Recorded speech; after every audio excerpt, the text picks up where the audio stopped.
Hello and welcome back to the Radio Gamescast. As always, I'm your host, Ryan, joined by my lovely full cohort of co-hosts, Double Alex, Wyatt, and Brett. Yeah! That's a full house. You're going to win Balatro. Okay. Is that a 2025 game? I feel like I should have put that down now that you've said it. Let's get that combo up, boys. Is it a 25? I think it's 2024. I could be hallucinating. I don't remember. All right. I ain't real no It's more. our 2025 in 2026 awards for the 2025 games that we played that didn't necessarily need to have come out in 2025, but we played them in 2025, if that makes sense. Everyone good? Just following? a metric of how far behind the curve we are. We played a bunch of releases. shit last year, and we're going to talk about it Garbage. in a slightly organized way. That's probably the best I can say for it. As organized as us five weirdos can do. Yeah, absolutely. And you know what else is organized, Wyatt? It's the most memorable games of 2025. Yeah, there you go. Okay. Nice and smooth, baby. We got a lot to go through. We got a lot of games to talk about. And the show traditionally, the award show, will run a little bit long. So we trimmed the awards list this year. We kind of cut some of the older stuff. We're focusing on the fun things, and we got a bunch of honorable mention space moved over to best quote-unquote genre game.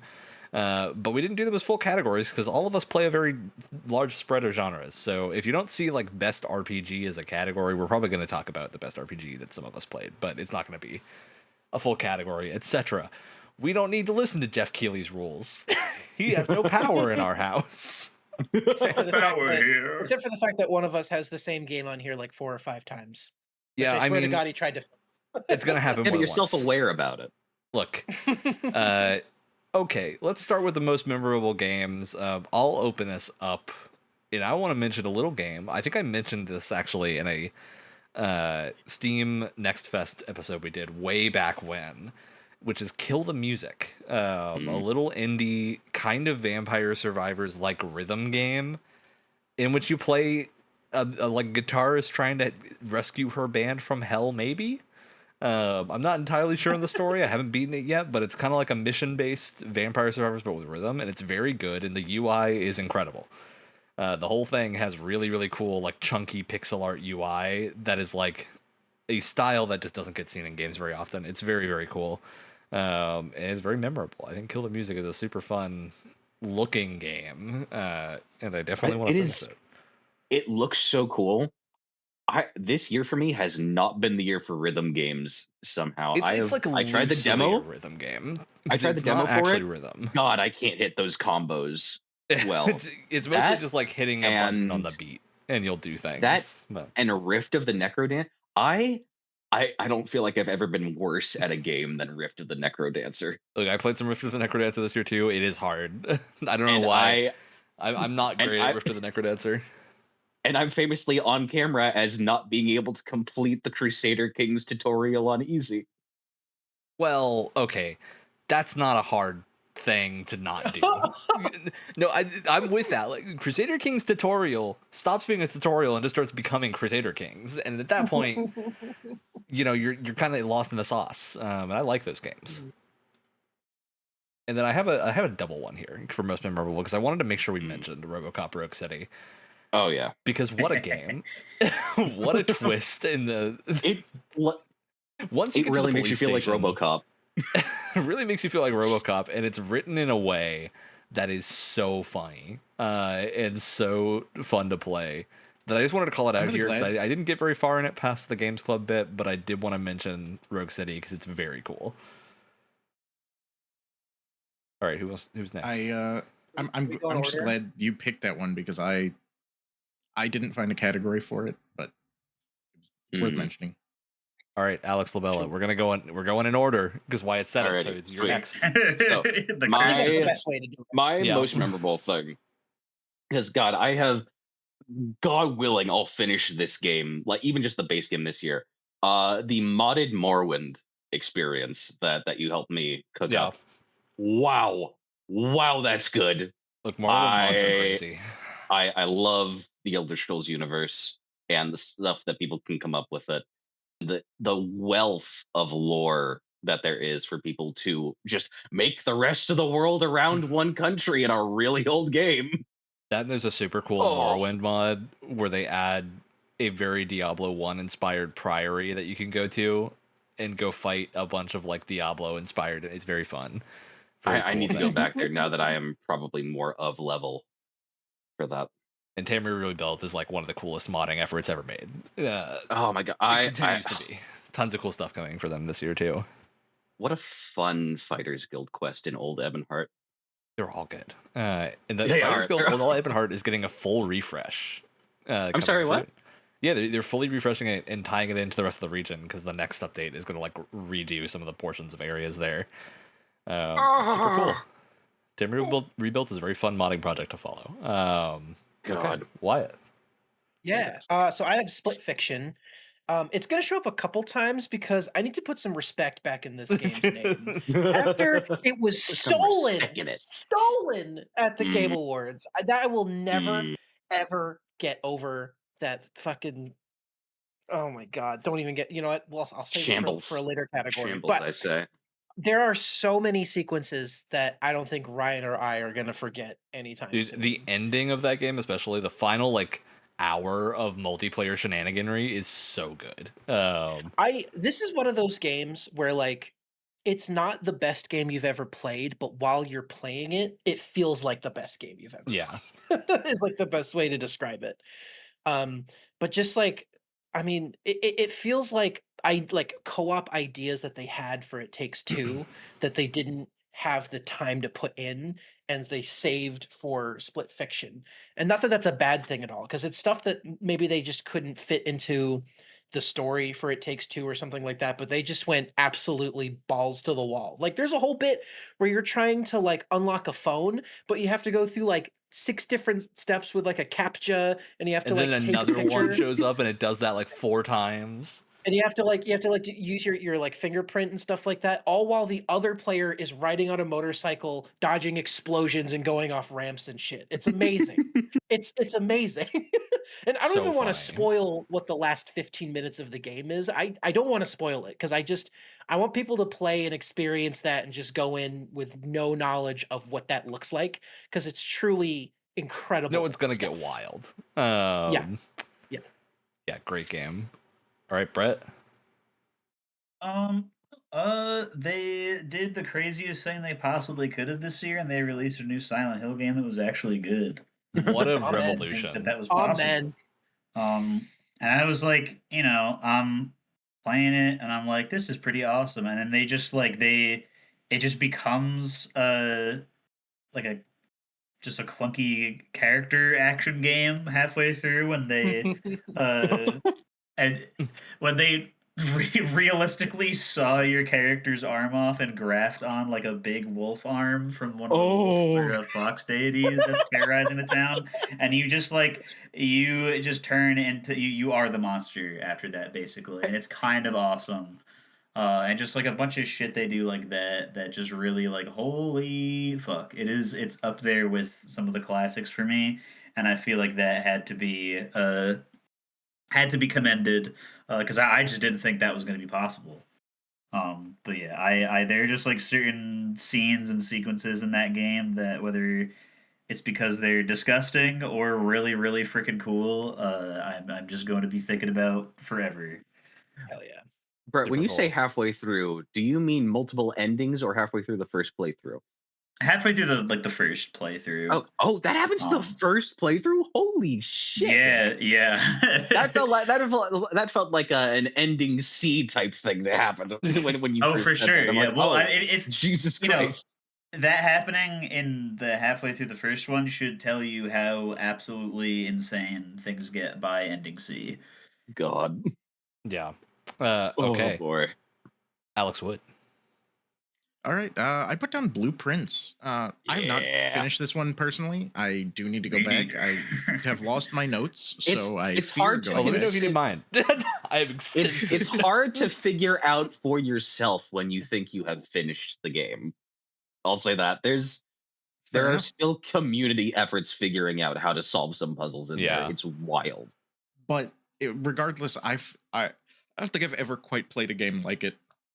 and I think it's incredible. I won't forget it. I'm Weirdly, so close to calling it this generation's Myst. weirdly, you know what I would kind of like compare it to, and hopefully this makes sense. It kind of reminds me of PT a little bit because you're constantly going in loops in this house, but there's so many different puzzles that the community has have to come together and figure out, and so much like hidden lore involved with just going around in this house constantly. I don't know if that was actually a good comparison, but I saw a video talking about PT recently, and it got me thinking about Blueprints again. Yeah. All right. Let's move on to our biggest surprises this year. And mine is Outer Worlds 2, specifically because I didn't really like Outer Worlds 1. For some reason, it didn't gel with me very much. Outer Worlds 2, I'm really into. I'm having a great time with it, despite not having finished the first. And like, I didn't think the first was a bad game. I just didn't really. Something about it didn't click. And I play a lot of I love first-person RPGs. They're one of my favorite genres. Play a lot of them. Outer Worlds 1 didn't quite click with me. 2 really is in the way that they design a lot of the game. And I think it's just that it's like generally a little bit more serious, even though it's still fairly jokey. It's a little bit more hard with the points that it's making in a way that I think works really well. And it's a lot of fun. And the various like different ways you can approach the game feel way more realized in Outer Worlds 2 than they did in 1, I think. Where like everything has like a ton of different solutions based on what you have built your character for. And from what I played too, the gameplay was a big step up over the first one, yeah. which was like okay, to God. very like serviceable, but nothing above serviceable. Second actively feels good. Like the gunplay is good. Yeah. All right, Alex LaBelle. All right. Biggest surprise for me, Blueprints, because as God, and such a happy surprise too that I could find a completely engrossing puzzle game that gets me to really start making schizo notes again. I love that feeling. It's fun. Yeah, that's great. And I need to get back into it because I need to find my way into the negative dimension. The thing with Blueprints is like I finished Blueprints very quickly when it came out. Like I no life that game for 2 weeks to finish it. And was one of the people that was like furthest along, and then all of a sudden, right after the ending, people started finding things, and I was like, "What's going on?" It's like a whole layer of it. Well, are you talking about room 46? Are you talking about beyond that? There's like a layer... Are you talking about the doors in the basement? Are you talking about the throne room? I don't want to say what I'm talking about. Negative it's a spoiler, dimension? Right? There's a whole bunch of things in that game that you don't need to engage with to have a great experience with it. But if you do, it's even more rewarding. So it's crazy. Yeah, it's the biggest surprise. Cool. There's just every time you play it, there's just more of a surprise. It's also very surprising how very, very precise you need to be with one of the boiler room puzzles. That's a pain in the ass. Yeah. All right, Wyatt. Yeah, I picked Abyssus. So hell yeah. I feel like this Abyssus just like appeared. Like it feels like it was a game from another dimension that went through a wormhole and just appeared out of nowhere. And just gained a ton of success out of nowhere, relatively speaking. But it's like a super straightforward roguelike, but just with a really cool twist on how the like roguelike upgrades work. And it's just like a cool good gunplay. Yeah, very good gunplay. And the way we describe it is it feels like a Source game from like 2012, but I say that in an endearing way. It's like a really souped up Source game from 2012. Yeah, it's got the feel of that engine, which is great. And this cool like melding of like fantasy and like underwater, like aquatic type stuff. Like a lot of personality to it as well. And like I said, just like super straightforward, and it's pretty cheap as well, and it's on sale fairly often. It's such a blast. And again, I feel like it just came out of nowhere. Like it just launched and then just had all of this success for suddenly. And it was really cool to see people like being really as excited about it as I was, because I think Ryan showed it to me and I was like, No, I think oh my you God. had sent me a like image of that game, and then I picked it up and was like, "Oh, this is cool. You should get it too." Yeah. I think because you were the one played that it found first. it, right? But I played it before you did. I think you like Yeah. sent me the trailer and were like, "Oh, this looks fun," and I was like, "Oh, I'll try it." Yeah. Because it was like $5 or $10 or something cheap. But yeah, Abyss is I think super it's a fun. really Great co-op too. Yeah. I'll also say, I feel like for people who want to get into roguelikes, I feel like this is a good starting point because it's not too complicated. And like I said, it's really straightforward, but I think it gives you a really good idea of like the bare bones of a roguelike game and does a good job of not making it feel too repetitive without it running the risk of like overcomplicating itself. Yeah. Either. Super fun. All right, Brett. So they did the unthinkable this year by releasing another Silent Hill game. I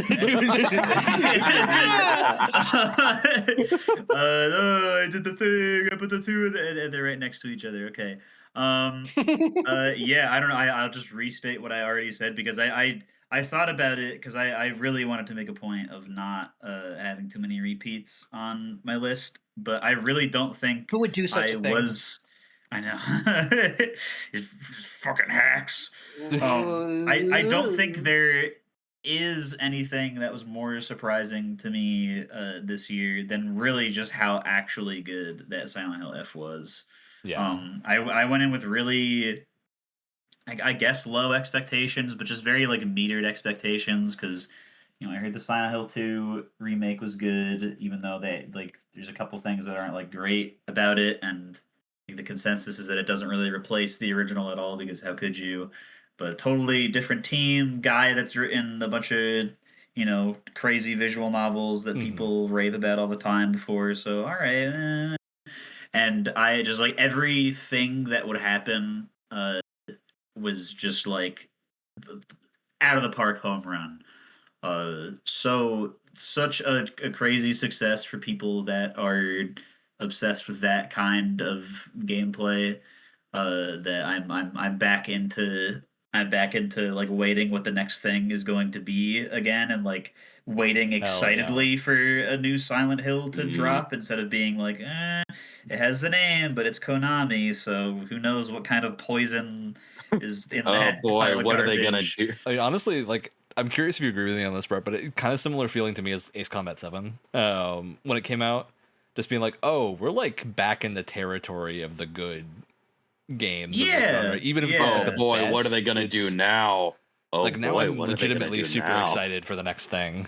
Yeah. Yeah, for sure. And I got I don't know if I mentioned it anywhere else, so I'm just gonna I got the 3 main endings. I no lifed it absolutely 100,000,000% when it first came out, and all the difficulties or whatever. It is such a good game, and I cannot believe that it's actually real in this terrible reality where modern reboots and sequels and things just like suck all the character out of a thing to make it more appealing to the masses. That did not happen, and it might have made other people sad, but not me. Sweet. All right, Alex. All right. This will be the first time I mention this game, but it won't be the last. Biggest surprise for me personally, at least, was Digimon Story Time Stranger. Hell yeah. I've never engaged with a Digimon thing at all before. It's like not a game or like not a series that I have nostalgia for, but I was seeing some things about this game. It looked awesome. So I kind of on a whim picked it up, and it is awesome. It's great. It's I'll probably talk about it more later, so I won't in categories where I have nominated it for more fitting things. But this one totally caught me out of the blue. Maybe if I had been a bigger fan of the series, I would have known that these are great, or maybe this is the first time it's been great. I have no clue. But yeah, Cyber love Sleuth's this great game too. this year. Yeah, the Digimon story games have always been good, but the Time Stranger is like a step above. Even though the other ones are also There's a good. lot about this game that felt like very modern compared to some of the similar like Pokemon games and whatnot I had played before. So The team building is great. Really, like one of the really cool highly things recommend it. Time Stranger is like how you build your team of Digimon is super fun. I It's need to really finish that game. addicting. I only got a couple hours in, and I've meant to play a lot more. Yeah, I It's have not so finished good. it yet, but it's probably the most fun I've had in a JRPG in a long time. I Sweet. really Yeah, like it. Alex. Any of the times that I'm going to bring it up further down my list, because I will. Spoilers. Feel free to just hop in if you want to say anything Like, hey, else. this other I think thing there may be one or two categories we both nominated it for the same thing. Yeah, there are. Time There for are. Gush Fest. All right. Okay, that's our biggest surprises category. Moving on to best performance. And one of the things this year, so we have a lot of categories. We didn't all answer all of them because we play a lot of genres, and not all of us played games with the same people or the same like level of thing in them, or games that fit every category. So, best performance, our first one that not all of us had. One of my big answer here, and this specifically because I think this character is so well portrayed in Expedition 33. This is Andy Serkis's character in Expedition 33, Renoir. Such a good character, and the thing that makes Renoir work so well is Andy Serkis's voice to him. I think just is phenomenal. In addition to the motion Are you capture telling being me done. that Andy Serkis has a good motion capture and voice performance in I don't something? think he That's did the fucking motion I don't think it's the capture. motion capture. Yeah. I don't But think a he- single one of the voice actors did motion capture for. Yeah, because their setup was a little jank for being, but it obviously worked very well for them. But yeah, I believe the performance capture and the voice capture were two separate things.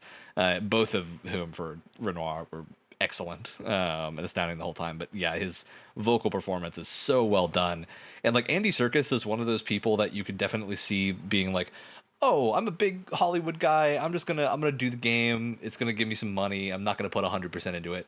Nah, he goes ham. Like man, put his all into this, and it's so good.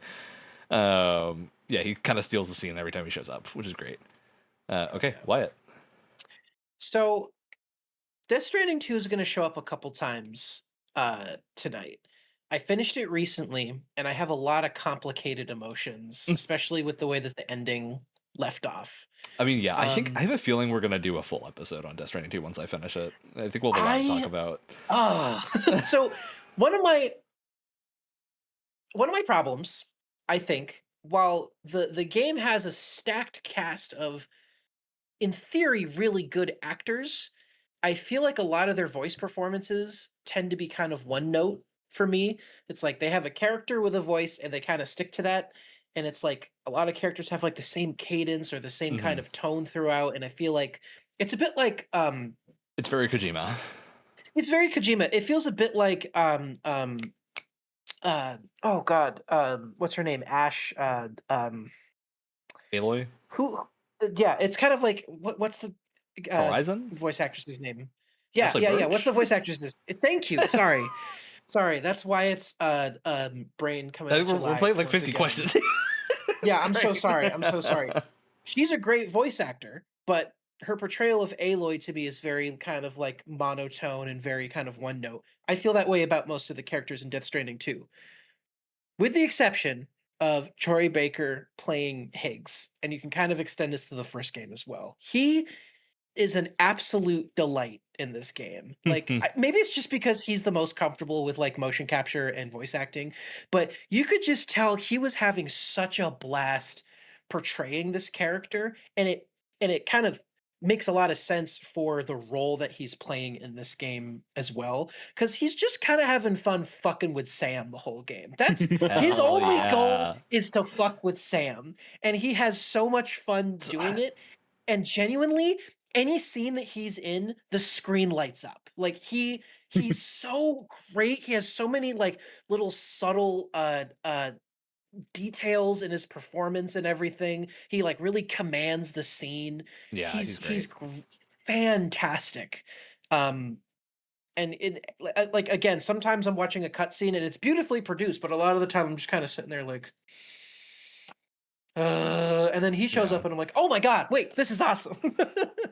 And it's weird because I feel like he was directed and written by a completely different group of people because he feels so out of place with everyone, but that's what works about it.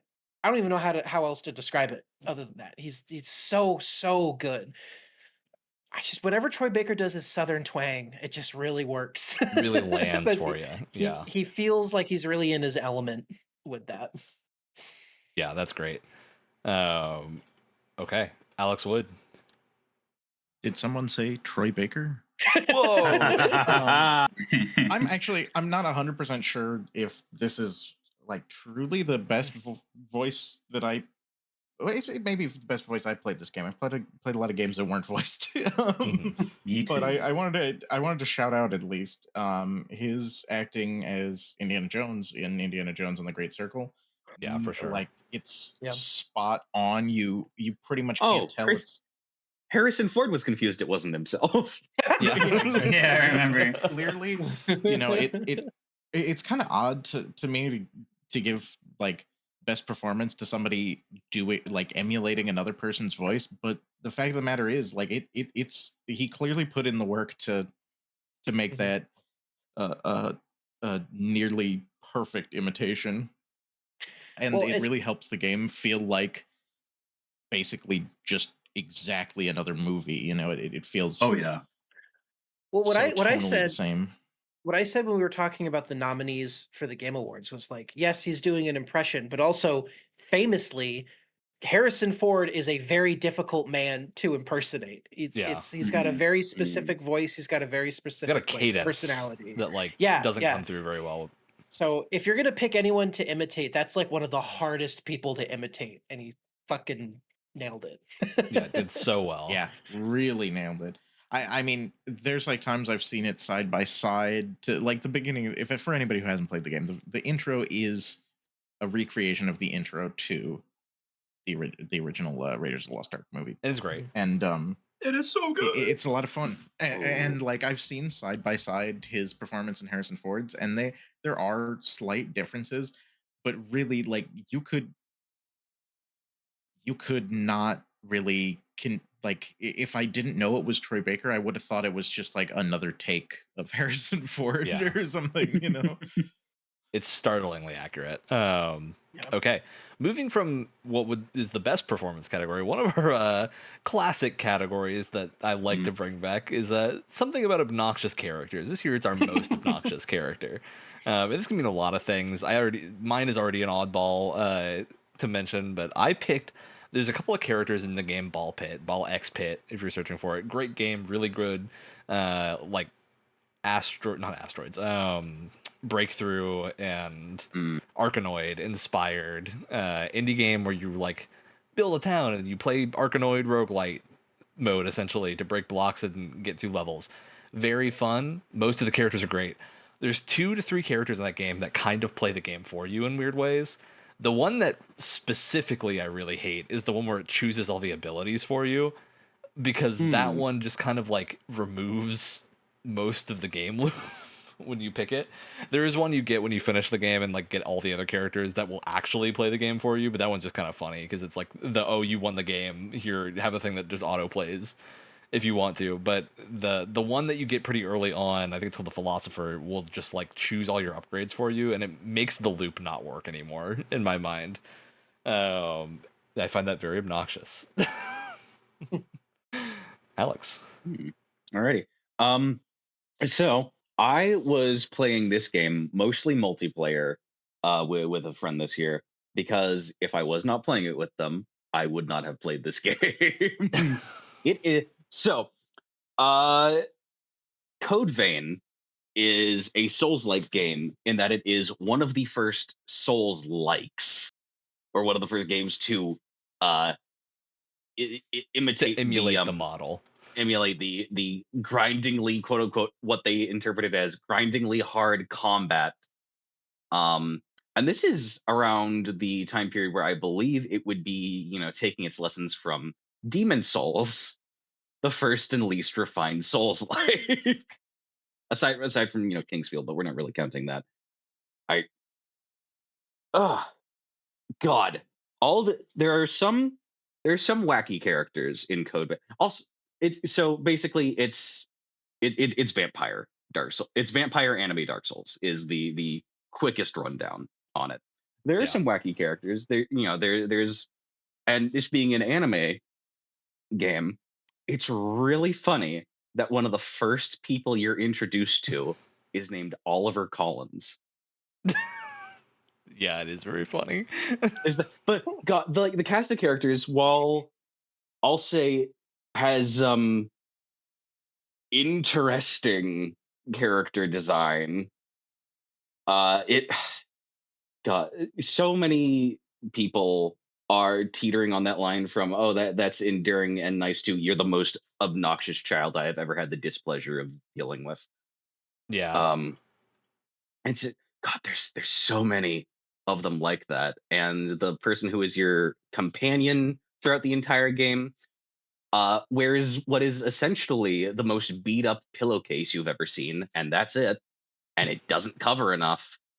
It's And only going to get there's- crazier for the second one, Alex. Have you seen the size of her ass?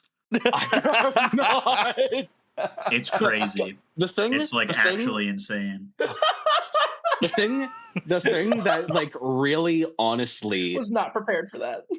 puts me so off about this game with the character design is that there's a 16-year-old with a really defined camel toe.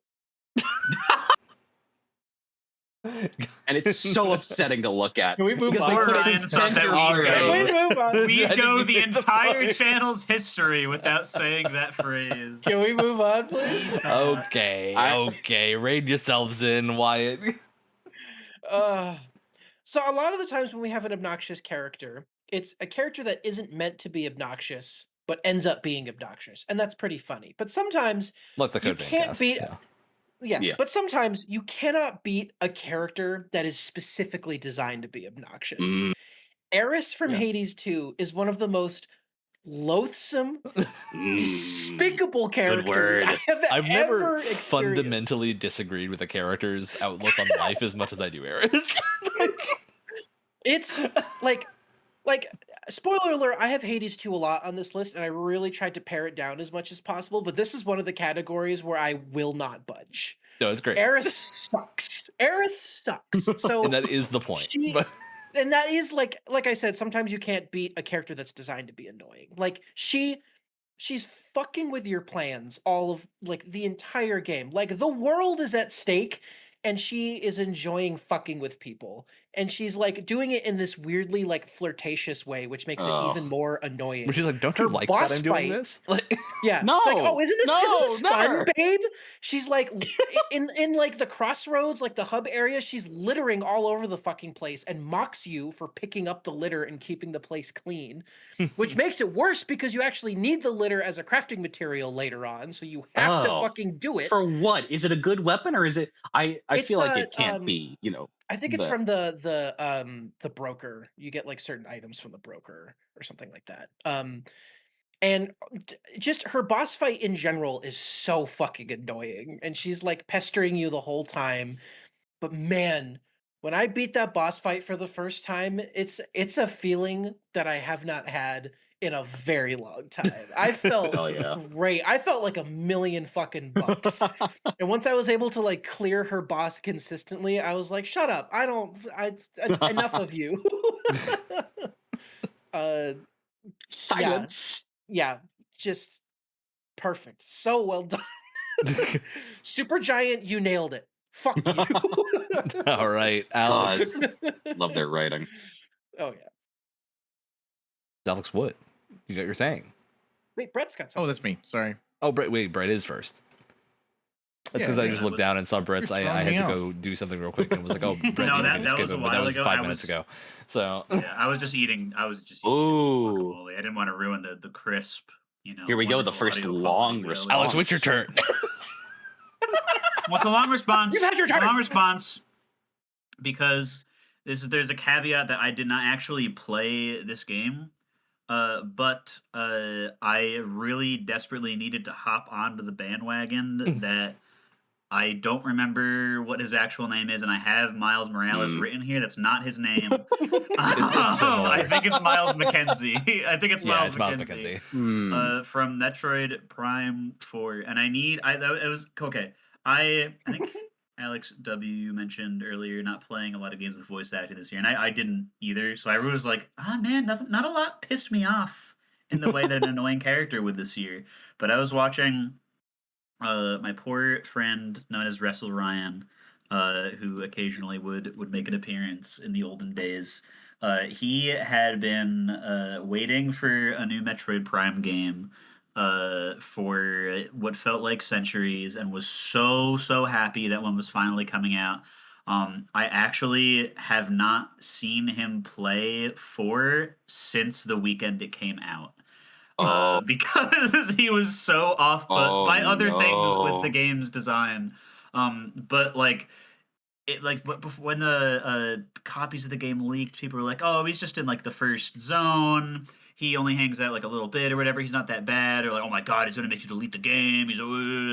And it is like all of the jokes that you can make to make fun of like the Forspoken style of video game writing. Where it's a good way of putting it. Yeah. It really, I mean, because that's the archetype, right? He's basically just that. And like he's just so annoying in the game series where like it's about atmosphere and Samus is alone, and that's the thing that it's like prided upon over all these years. You now have a character constantly being like, "Hey, Samus, don't forget you had that big gun arm. Remember to shoot people if they're coming at you, and you can stop them by shooting them and killing them. Isn't that great?" It's like that, smash rocks by hitting the smash literally, like that. It's not to get sciencey in here. It's like so stupid, dude. I'm sorry, what the line was like at one point real sciencey in here? Oh, sorry. Very important distinction. Right. At one point, this is like right after like doing the things to like get him to like let you into the next area for progression. And he's like, well, so what do you say we team up? I think we make a great team. And it like zooms in on Samus's helmeted face, and you're just like waiting for the option to come up to say no. Stare at him. Exactly. Yeah, you just stare at him, and I think there's like a slight nod. And he's like, "Really? Oh, great! I don't think I'd be able to get out of here by myself." It's just like, dude, no. Oh my god. That has to be a skinwalker in that suit, because I don't think Samus would have said yes. That's a fake Samus. Yeah. And it's just, yeah, I don't know. He probably goes away at some point, but I don't think anybody's played the game past the set. Yeah, I played past that. So. He does like chill out, and he won't talk to you unless you send him a message. You can like get him. He's like the tip guy, so like he won't tell you things if you don't want him to. But you can go bother him, and he'll be like, "Hey, you should go check out this area if you're not sure where to go." That said, Metroid Prime 4 is designed in a way that's pretty unlikely. So, oh my god. Which I do like the game, but yeah, it's a little. We'll see how my opinion evolves as I finish it. Okay, Alex. Okay, this one will be my first repeat mention of a game. This is Blueprints, and you may wonder, this game has very little, if any, voice acting. Who could possibly be so obnoxious? The answer is me. Me, the player. Hi, I'm the problem. It's me. Me, the player, and my note-taking skills. I went into this game, and you guys were talking about your pages and pages of notes, and I'm like, you know what? I kind of feel like I have a decent memory, especially for nerd shit. You know, no need. No, that was your first mistake. What the hell was I thinking? So eventually I did start taking notes. But it was regretfully far into the game that I was like, oh, I hit some puzzle where immediately, like I saw the connection, and I went, oh, I know what this is. Oh, I don't remember the details though. I really want to be able to ask you which one it is, but that it spoils some like important stuff. Yeah, I don't recall which one it is. I hope you remember the date you started the game on. Oh yeah, that one fucked me up. That was hard math. Okay, moving on to our multiplayer categories. Our first one, best cooperative multiplayer. And Wyatt and I put the same thing here, so both of us will go at once. We put Split Fiction because the fuck else is it gonna be? This game's excellent. It's so good. I played a lot of good multiplayer games this year. Shout out to Abiotic Factor and Abyssus, but Split Fiction, so good. It's doing things in the cooperative like genre that no other fucking game is doing. Yeah. And that's partially because it forces you to be cooperative, where like a lot of co-op games are like you can play it solo or with a buddy. Because it's specifically designed with two people, You no need more, two no people, less. yeah. It can tailor its design in a way that you just don't get with other co-op games. Yeah, but I'll also say I have a feeling that like It Takes Two, I don't think I'd play It Takes Two with a random person. Like I think I would have to play that with people I know. Split Fiction, I think you could have a good time with just finding someone on the Discord and playing with. Like I think that would be pretty fun. And it's pretty easy to find like a co-op partner for it because people want to play it. And it's also only one of you needs to own the game, so it's super cool. The fact that I don't think it's as good as It Takes Two, but it's still here.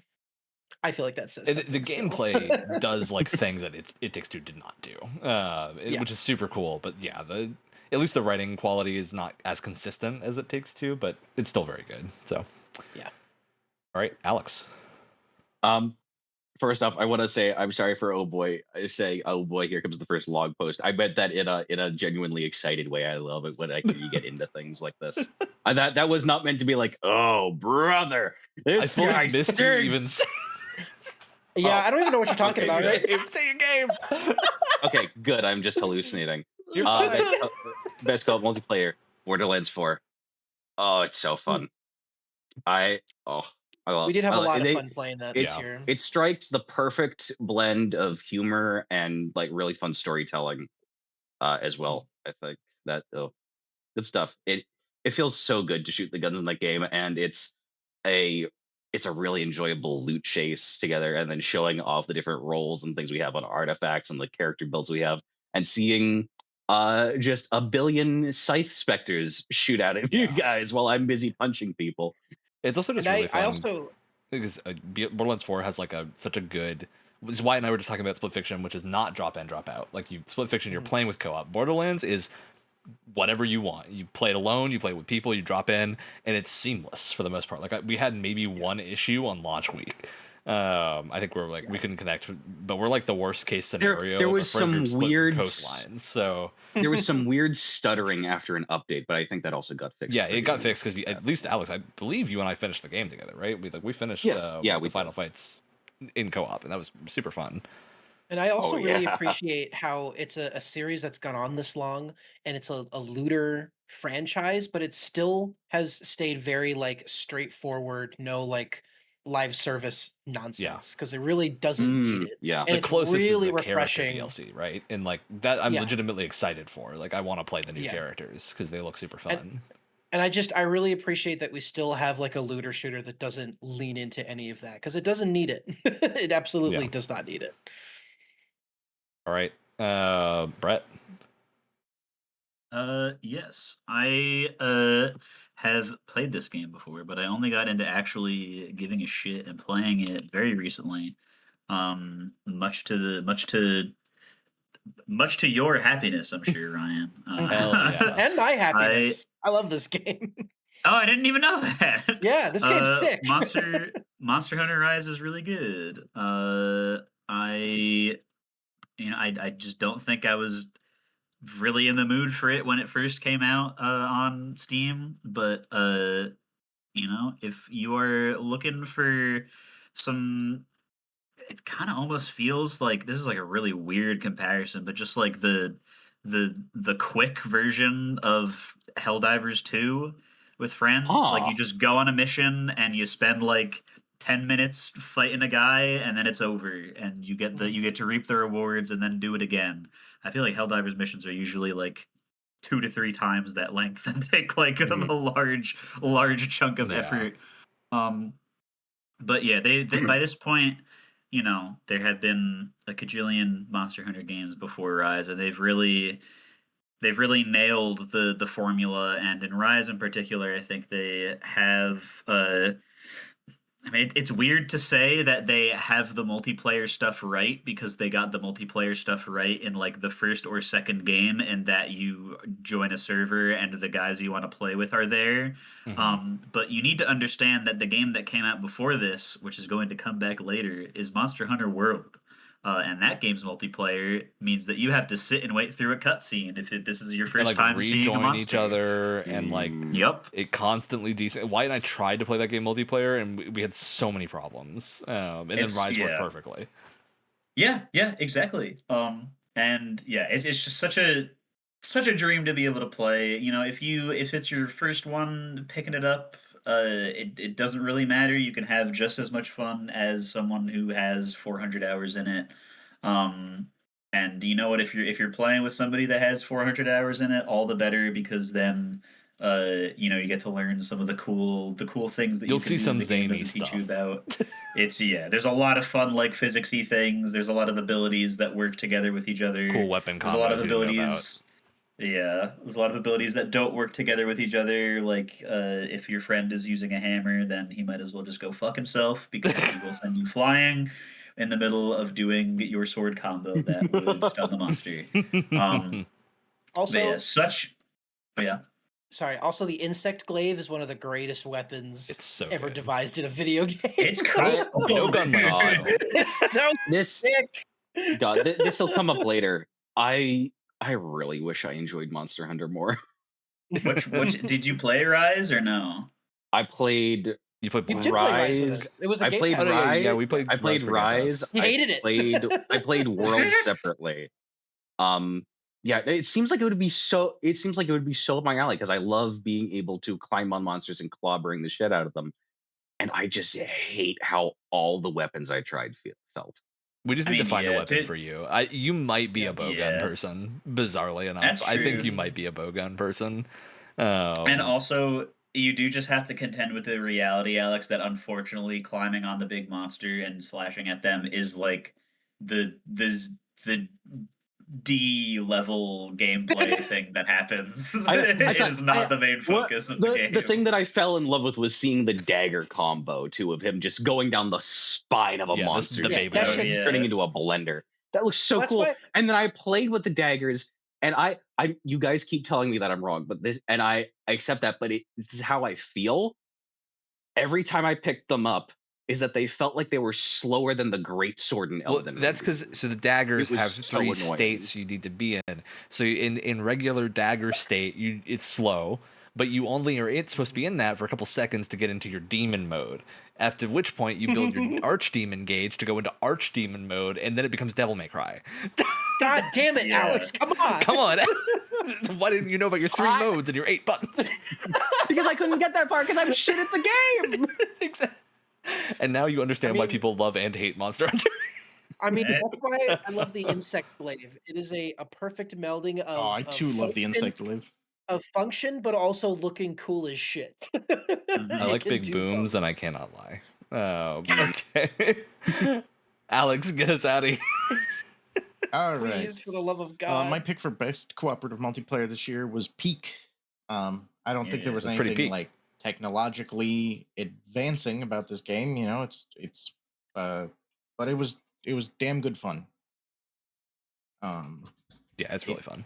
For anybody who hasn't played it, it's you climb a mountain with some friends, and I'll talk about it more later because I put it in another thing. But there's an in-game mic system that's pretty fun.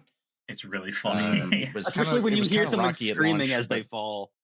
Yeah, exactly. But if your friend gets yeeted off a cliff or something above you, and you just hear the like, oh, great.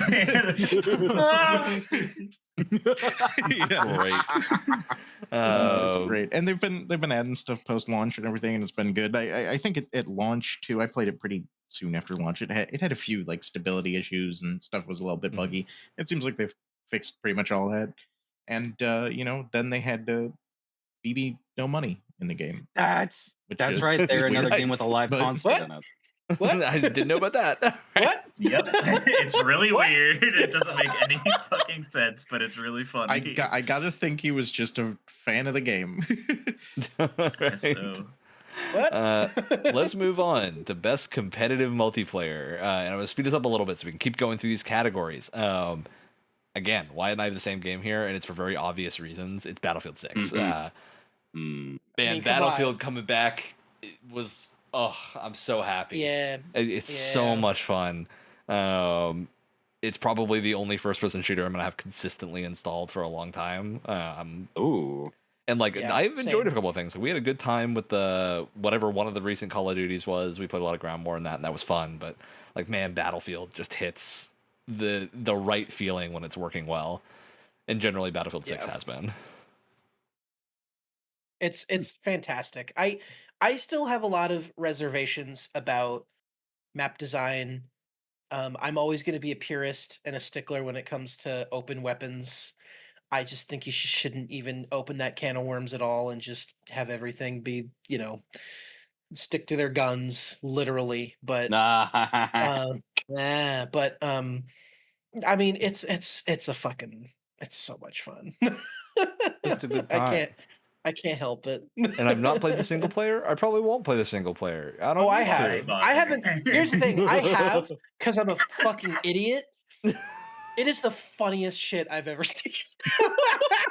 It's so bad, and it's so sad because it's actually trying. Like it's weirdly, it's like one of the.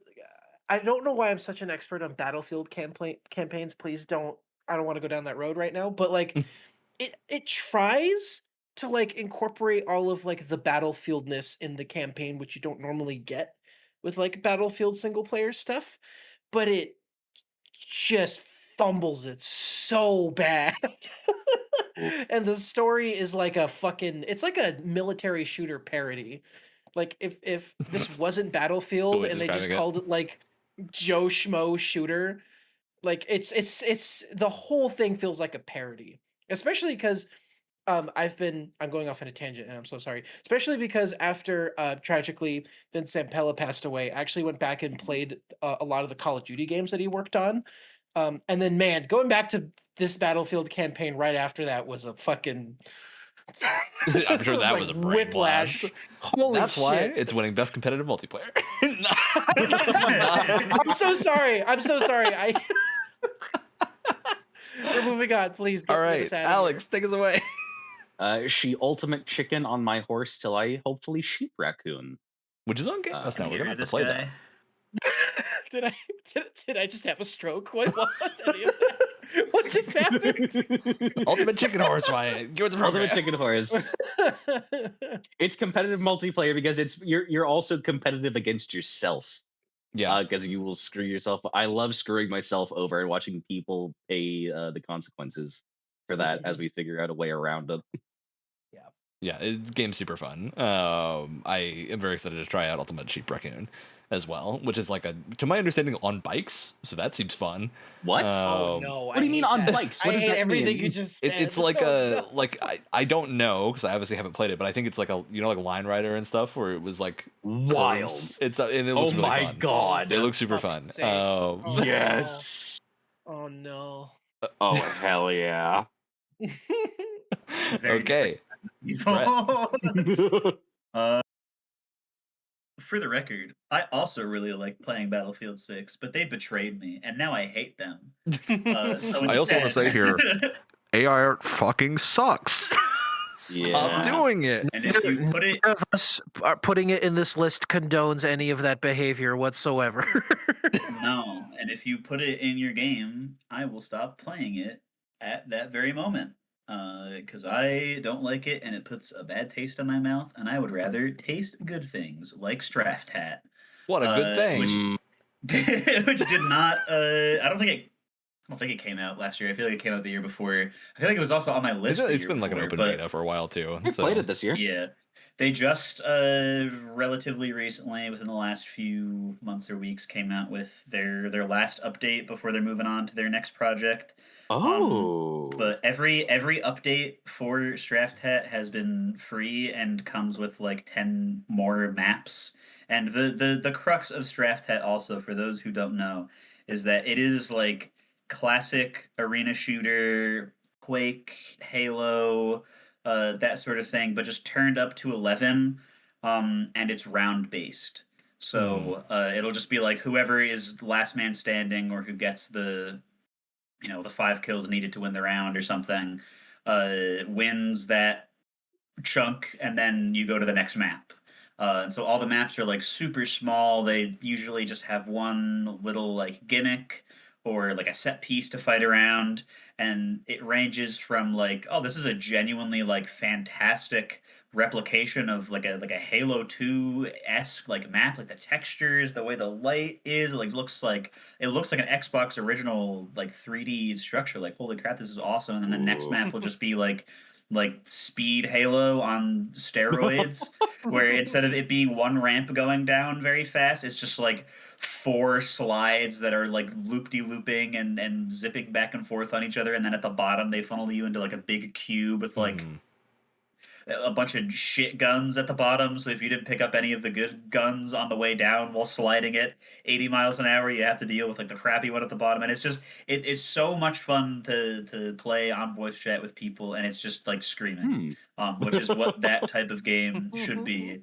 It's always very cheap. It has DLC for even more maps. The game itself is cheap. free, and then there's a DLC that's only $7 Yes, that like doubles the map count. Which is super cool. Brett, we've got to play that together at some point. Is it only 1v1 or is it are there 2v2 now? So yeah, they have teams now. They just introduced, and I think it's 4 players max. I'm pretty sure. Yeah, that seems right. But yeah, it's just chaos incarnate in very short bursts. It is very, very fun. I would highly recommend it. Super cool. And now that they have 2v2, we'll probably end up playing it in an episode at some point. It was hard to do when it was 1v1, but 2v2 means it wouldn't be that bad. Okay. Marvel Rivals from Alex. Want to talk about it? Prior to the podcast here, I'm hearing some hatred, but I don't know.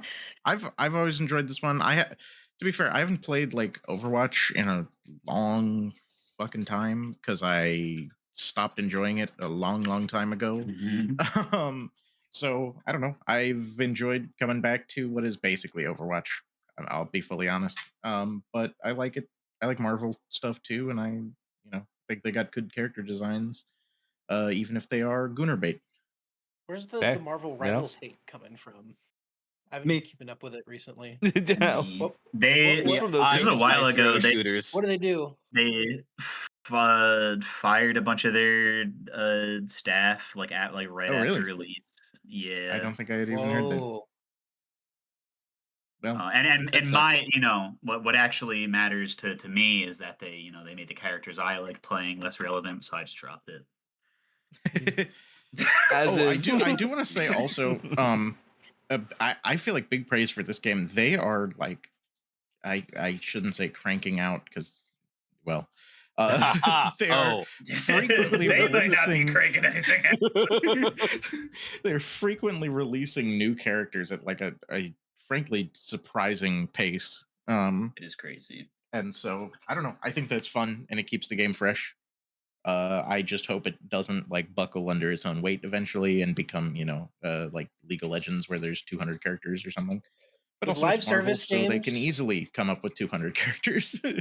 With live service games, it's always a matter of time. Like even as much as I like Battlefield, sure. the joke that I was making to you, to Ryan and Brett was like, I'm trying to love the game as much as I can right now and relive before the game ruins itself, and I just have to think back at launch and how much fun everyone was having.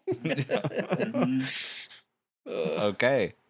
Moving on to 2025 game you wanted to play but didn't. That was this honorable mention to Skyblivion. I'm excited to come out when you need to come out, but I wanted to play you. Wanted to play it in because it's not here yet. But I did because it's not here yet. But for a game that actually came out this year that I haven't played yet and really want to, and I did play like an hour of it. But Ghost of Yotei, I love Ghost of Tsushima. It was my favorite game of that year. I think Ghost of Yotei I'm gonna tremendously enjoy. And it came out right before I left for the holidays and didn't have access to a PS5. So didn't get to play it, and I need to start it and go through it fully now. It seems super fun. It's very good. All right, Alex. God, I still need to play Dispatch so bad. I want to play. It looks so fun, and I've been somehow keeping myself from getting spoiled from it. You got to get insulted by Laura Bailey. have to get sexually harassed by Laura Bailey. Oh, Most of the cast harasses you. Yeah. huh? Yeah. Oh, oh shit! I can't play it anymore. That makes me want to play more. Okay, Wyatt. Yeah. So, there's this little game. It really didn't get that much recognition. So I thought I'd put it on this list just to get its name out there because no one's ever heard of this game before. It's called Claire Obscure Expedition 33. I've never heard of that game before. Yeah, never heard of it. this game? Really stupid. As I've said a couple of times, I'm so burnt out on RPGs right now that like I can't even stand to look at any of them right now, no matter how Do you good see a they are, no stats matter how menu? You much get viscerally upset right now. If I see an inventory screen that is an inventory hero, I get viscerally upset. But let me tell you something. As soon as this little hissy fit with RPGs is over, I'm gonna be playing three things. I'm gonna be playing Clair Obscure, I'm gonna be playing Outer Worlds 2, I'm gonna be playing KCD 2. That's the plan. I gotta come out swinging because it sucks that I'm so sick of RPGs and we've been getting some of the best. This RPGs is like one of the best years in the last like 5 Yes. years. Yeah. It sucks, but I can't help it. I burnt myself out, but I'm very excited to play it when I'm in the headspace where I'm actually going to enjoy it and appreciate it. Oh yeah, Brett. An actually little game came out this year. I don't know if anybody here heard about. I haven't heard of it. But I like to dabble in shmups every now and again when I'm feeling like I need to belong in the ball crusher for a couple hours and then drop it. And a really cool looking one came out this year. What about the called Pear Wiggler? Birdcage. The Pear Wiggler. But yeah, I've been following the artist / composer for Birdcage for a couple of years now without realizing that they were also making games. And then one came out, and I was like, wow. And I listened to the soundtrack, and it's really good. I played the demo, it kicked my ass. And someday I will play the full version. But it's very, very stylish. Which for as many shmups that we do get in the indie scene, especially, not enough of them are like the Square Enix PS1 game Einhander, which just has such a crazy style, and this one reminded me of that. And also it has like character portraits that talk at you like Metal Gear Solid, and they look so cool. The vibes are immaculate. Hell yeah, as they say. I've been getting into like classic arcade shmups over the last couple months, so this one's definitely catching my eye a little bit. It's all right. Alex, did I hear someone say the words Metal Gear Solid? Because I did not play Metal Gear Solid Delta. However, I'm a huge fan of the Metal Gear Solid series and Metal Gear Solid 3 in particular. So I do want to someday soon play Delta because from what I've seen, it looks quite fun. It is competent. Other you than might that, like it. Yeah, I mean, like, I don't know. It looks like Metal Gear Solid 3 again, so I feel like this is the kind of. I feel like this is the kind of thing. I was not going to spend $70 on a game that I already own multiple copies of. And on another note, I really want to play Dispatch as well. I think we kind of covered that though. Mm-hmm. Yeah, I feel like Metal Gear Solid Delta is the kind of thing where if I tell someone that I played that before 3, they're gonna like throw a chair at me. I'll play Delta or something like that. Yeah, just play Delta. Why? You have my permission to just play that instead. It's okay. Yeah, the problem with Metal Gear Solid 3 is the best way to play Metal Gear Solid 3 is on a PS2 because it's on the 3DS. Well, it's a couple. Didn't they have specific versions of that game that have different trigger functionality? And don't they have like a Metal Gear Solid collection? Triggers, or not adaptive, but like pressure-based triggers. Yeah. So does the PS3 and the PS4. But for some reason, the collection didn't but Metal Gear Solid 3. If I remember correctly, I don't think so. I think they changed the control scheme a little bit. I don't think so. But Delta's good. Like Delta makes up for the control differences, whereas the others just kind of didn't worry about. That was a little bit of a problem. Don't they have like a Metal Gear Solid collection that has For 3 PS3, in it. PS3. Yeah. Oh wait, I'm no, seeing they one did on just come out with Steam. one newer too. Yeah, I forgot about Yeah, that. I'm seeing one Yeah. on. I'm seeing one on Steam that I think has 1, 2, and 3 on it. Mhm. Yeah, Yeah. that is. So that's would you really getting recommend I if play you that wanna- over Delta?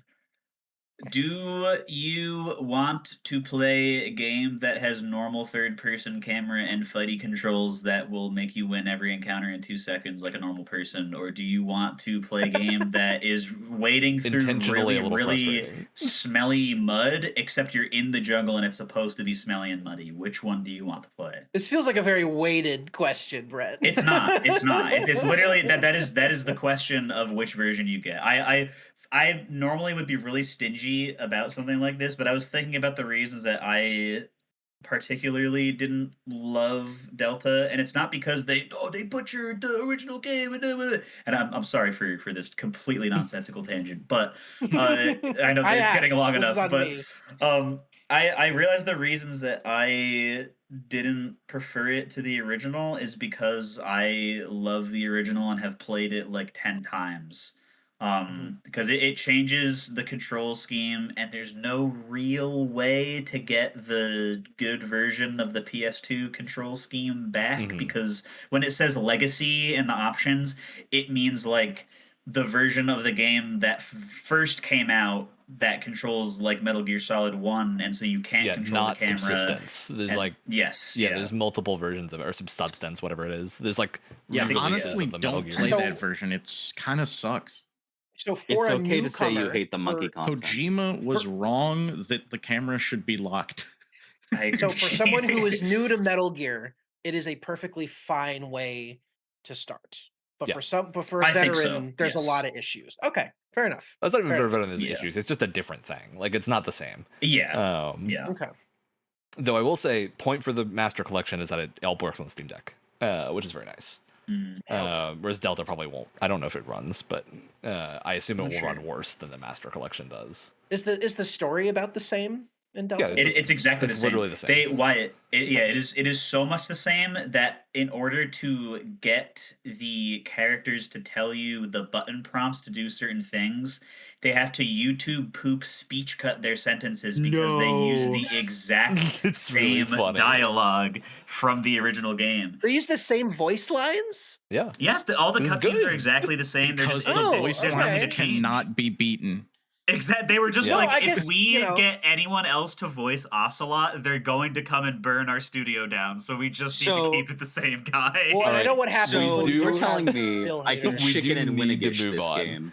Yeah, sorry. I'm gonna push us forward because we need to move on from the Metal Gear talk. I'm sorry for torpedoing this whole thing. I was just curious. So we're gonna move to best character design, which I'll kick us off with Hades 2 because it's Hades 2. I don't know what you're talking about. It's Hades 2. We lined up again, Ryan. What the hell is anyone else saying? It's Hades 2. Yeah. I mean, need I again point out fucking Chaos has one of the greatest character designs I've ever fucking seen. Just the interpretation of the entire pantheon of Greek gods is like so inspired and breathtaking. And I think it's what do you even say without just like showing people and being like, I don't need to say anything. I'll put it this way: it's Gooner bait that Wyatt likes, so that's a high compliment. Wow! You know what? I'll say this. You're not wrong. Wow. And I think the way that my brain interprets it is that like a lot of Greek myth is kind of Gooner bait to begin with, so it's it's not. You're not wrong. It's not like they're plucking it out of nowhere. It is what it is. It's got a source. They're doing it justice. Plus, it's so much more tasteful. It's so much more tasteful than a lot of other Gooner bait, to be fair. My Gooner bait is those better tasteful than hot tub scenes. We're talking about tasteful Gooner bait, and then there's Narcissus. All right, moving us on, Alex. Okay, character design. Phoenix Wright Ace Attorney trilogy, the original trilogy that I am finally getting to fully playing through. Very good. God, that's a fun visual novel light puzzle game. Yeah, what a good game series. Oh, you can immediately tell who the villain is from the character design. and naming convention, and they go full throttle on the puns and names like that. In the case that I'm currently in, I have to cross-examine a ventriloquist and his dummy. The ventriloquist's name is Ben Wood, and his dummy's name is Trillo Quest. So it's Ben and Trillo Quest. What a good And combination. I love the circus episodes, man. All right, Brett. Okay, mine's cheating because when you talk about the best character design being from Digimon Story Time Stranger, you have to realize that it is including every single Digimon that has existed until Which is the cheating. game came Yeah. out. Which is cheating. But there isn't a bad one. There really isn't, because they have this like this crazy attitude towards designing where, like, yes, they are like, some of them do look like they are, Chinese bootleg things that you could get for like 35 cents from a gumball machine or something. What a horrible gumball machine to make you put in 2 different coins to get out one thing. Oh my god. But then you got to think about, even like the really like crazy designs like Chronomon and Dianamon or whatever, they all have to also poop. So it doesn't matter that there's a poop shaped one. They do canonically shit in game and show. Just stop saying treads on the dinosaur, man. It's really funny if you play the Digimon World games, because that's when you deal with it. Yes, Oh, yeah. You have to no. do a little bit of advanced Tamagotchi with them. Oh no. But you get some like designs that a kid could draw on a napkin at a restaurant, and that's awesome. But then you get the version of that like 3 evolutions down that, like, okay, that kid is now 30 and is a professional artist and has found that napkin in his mother's drawers, and he's doing the updated version of that same design, and it looks fucking awesome. There's so much cool shit, and you get to find and make and raise them all yourself, which makes it even cooler. Yep. But yeah, it's cheating. Hell yeah. All right, Alex. Bring us back from the cheater's house. Honestly isn't truly my pick, because that would also go to Digimon. But I picked Uma Musume Pretty Derby. Because I think it's a really funny way to translate real life horses into anime girls, and they do like a fun and funny job at taking traits from the horses and giving them to anime girls. I just love seeing the distinct moment that Wyatt's eyes glazed over as you said it. Now, Wyatt, I'm sorry. Important question for Wyatt. Would you play Goo Goo Babies with your life on the line? Would I play what? Oh my god, I forgot about Goo Goo Babies. Holy shit. You should have called me out. I'm really sorry about that. I got a text message and I got really distracted. I'm so sorry. It's just really funny. All right. You're asking him if he'd play Goo Goo Babies with his life on the line when he was just told a relative had passed away.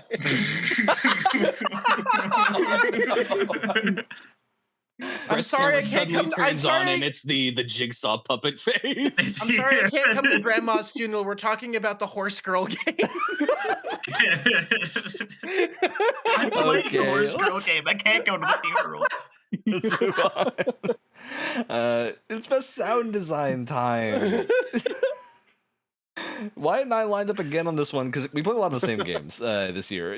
we were doing a lot of games that were the same thing. Yeah.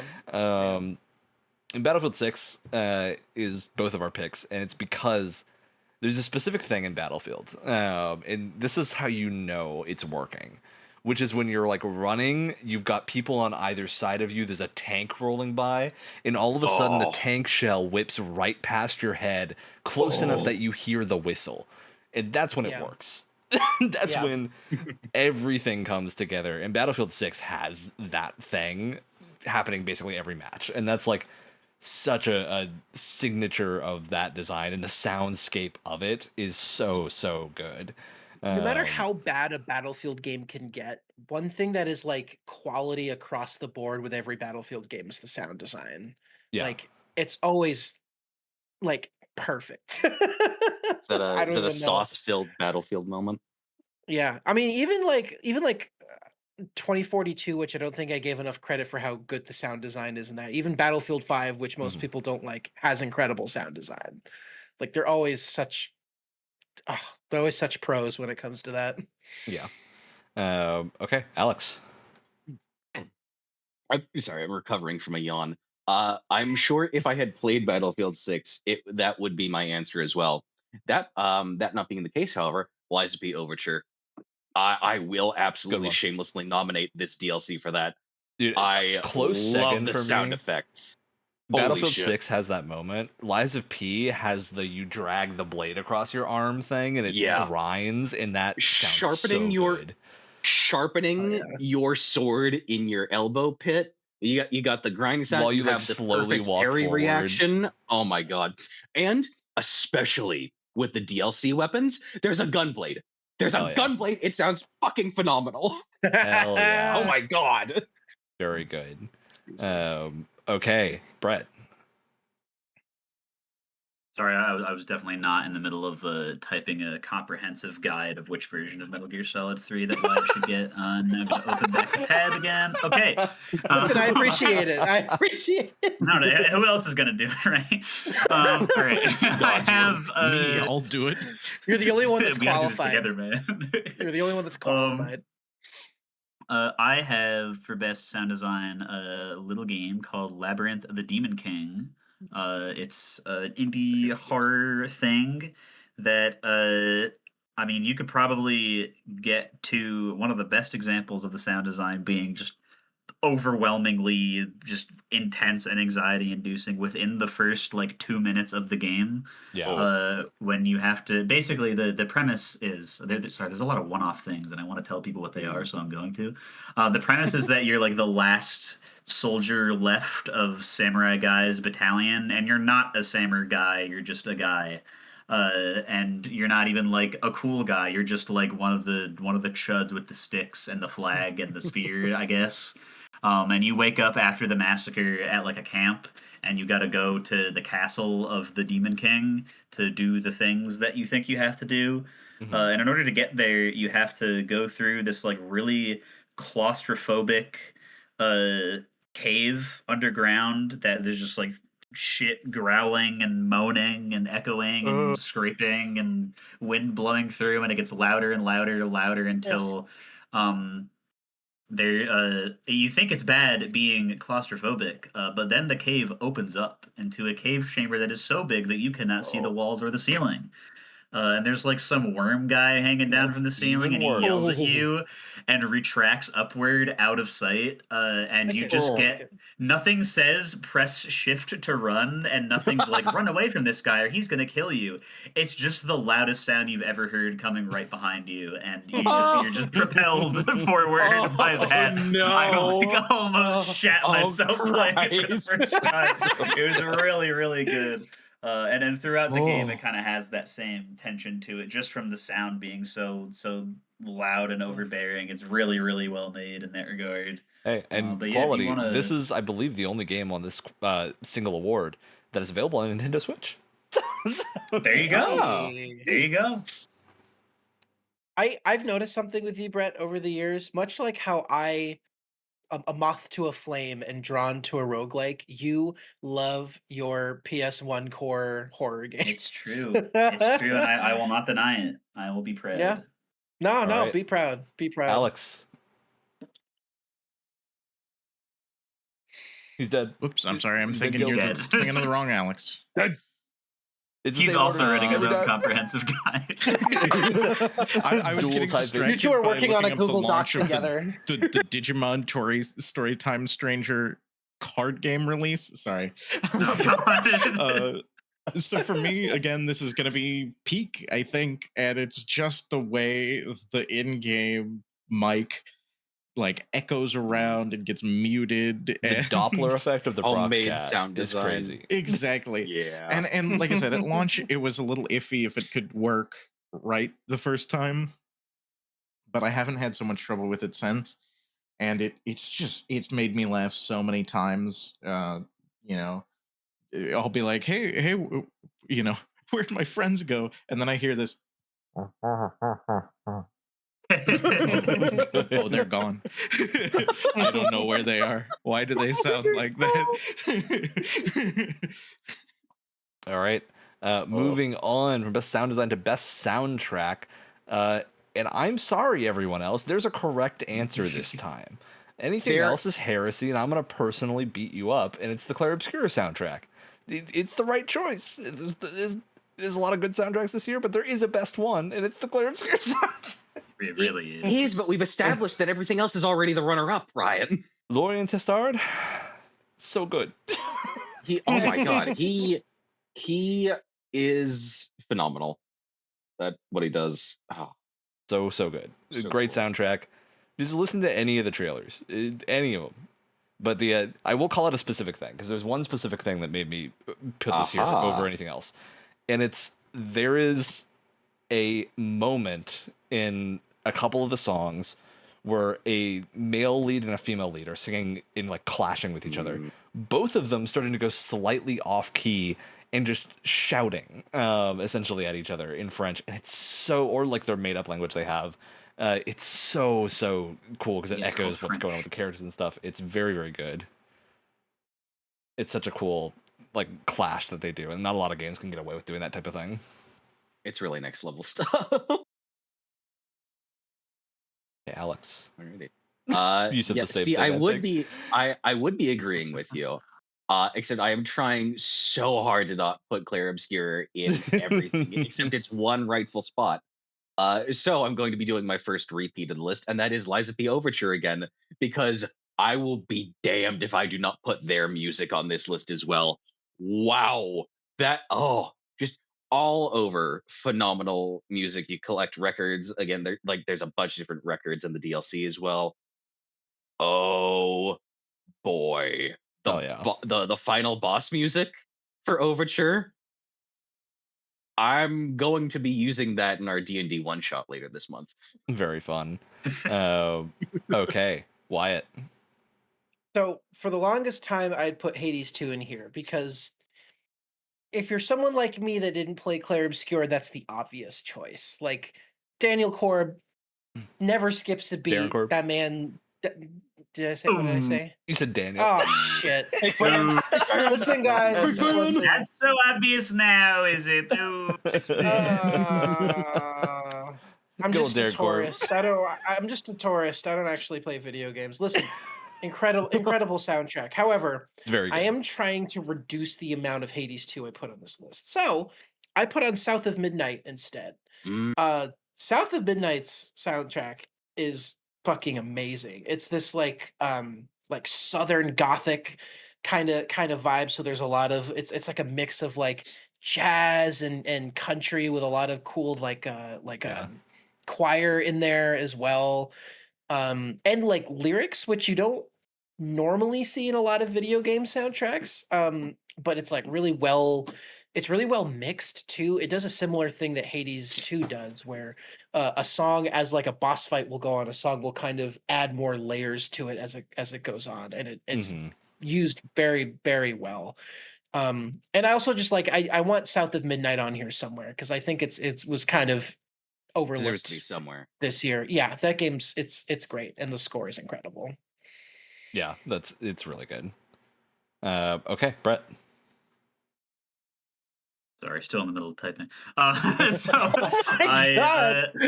do like I basically the same thing as Alex. I don't want to repeat what we've already said. We have an entire. I mean, well, there's my answer. You can at least wait till I start talking about it. You asshole, jumping the gun. That's pretty sick, though. I saw that there was a way I have this on my desk. There you go. Yeah, I played Final Fantasy X for the first time last year, and I was expecting it to be mid, and it was actually peak.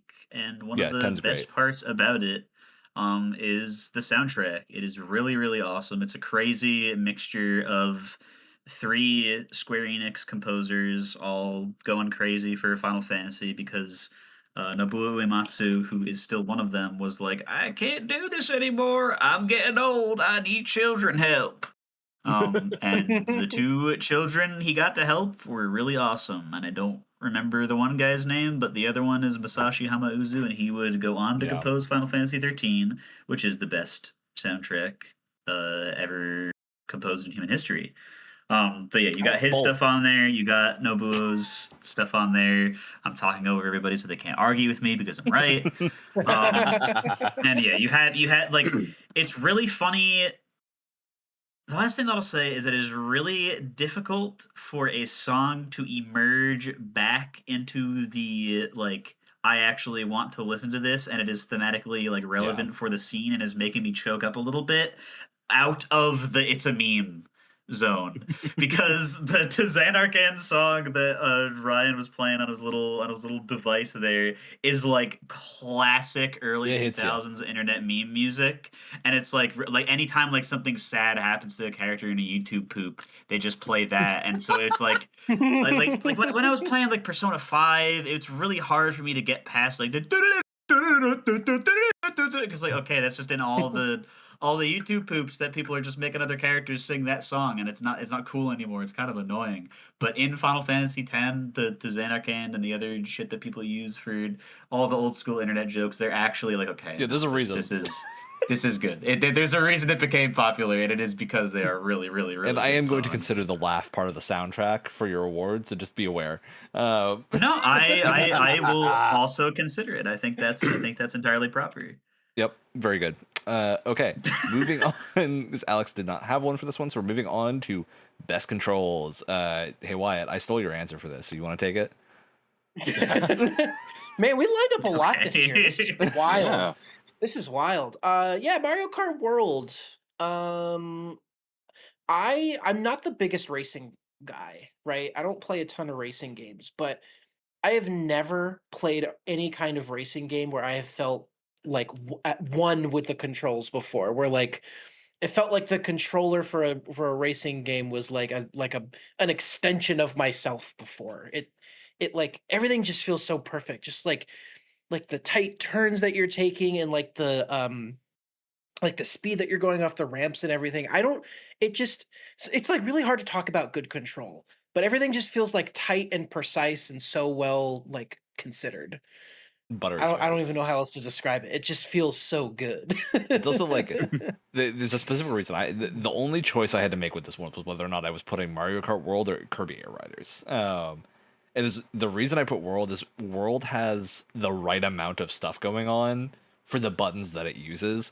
Kirby's just slightly overloaded. I think Kirby should have probably had a third button this time around. I agree. Despite that, I still love it, but I do think Kirby, there's slightly too many functions on the button or the motions, whereas Mario Kart World, like everything is mapped where it needs to be, and it's not hard, it's not challenging, but it's very, very refined. It's super satisfying. I would say, and maybe it's just because I'm not as skilled as a lot of other people. The only issue that I really have with it is sometimes doing some of the weird parkour stuff feels a bit clunky. Yeah, but that stuff feels like it should have a skill ceiling, right? Like those mechanics feel a little bit more challenging because I think they need to. But if you can master the basic controls enough, you don't really need them, in my experience. Which is nice. Or you can use them and get really insane, and it looks really cool. Yes. Okay, Alex. All right, best controls for me. Definitely one of our, I think, older Game Pass games that we do this year, RoboQuest. Very, very fun robo roguelike. That I feel like a game I've been playing much more recently is Gunfire Reborn. I feel like it's the same type of game, same genre. I feel like RoboQuest's controls are a lot more refined. Yeah, it's a lot more recent than the initial version of Gunfire. Yeah. Yeah, they're very good. Yeah. Okay. Alex, I think you also don't have one, so we're gonna move to Brett. You hate me so much.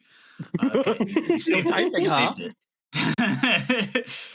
No, I actually sent it right in the middle of when Wyatt was talking to try to throw him off, but it didn't work. So, I mean, it's a chunker. Good freaking lord! It's not that much. It's like 2 little patterns. Not as much as I was expecting. No, because it's actually pushes up glasses. It's quite simple. Um, another one of those damn little games that I keep talking about. I played this year, Studio System Guardian Angel. I saw at like a Steam sale thing or one of the next fests or something, and I was like, "Holy shit! This looks like something like Witch's House or Mad Father or Ebe, one of those classic RPG Maker games from the Markiplier PewDiePie days, but in 3D and made now. Whoa, interesting. And usually I don't play very many games that like are the controls. But the cool thing about Studio System is that yes, it is a fixed camera angle survival horror game, blah blah blah blah blah. Except the camera angle isn't so fixed because you can control your character moving around.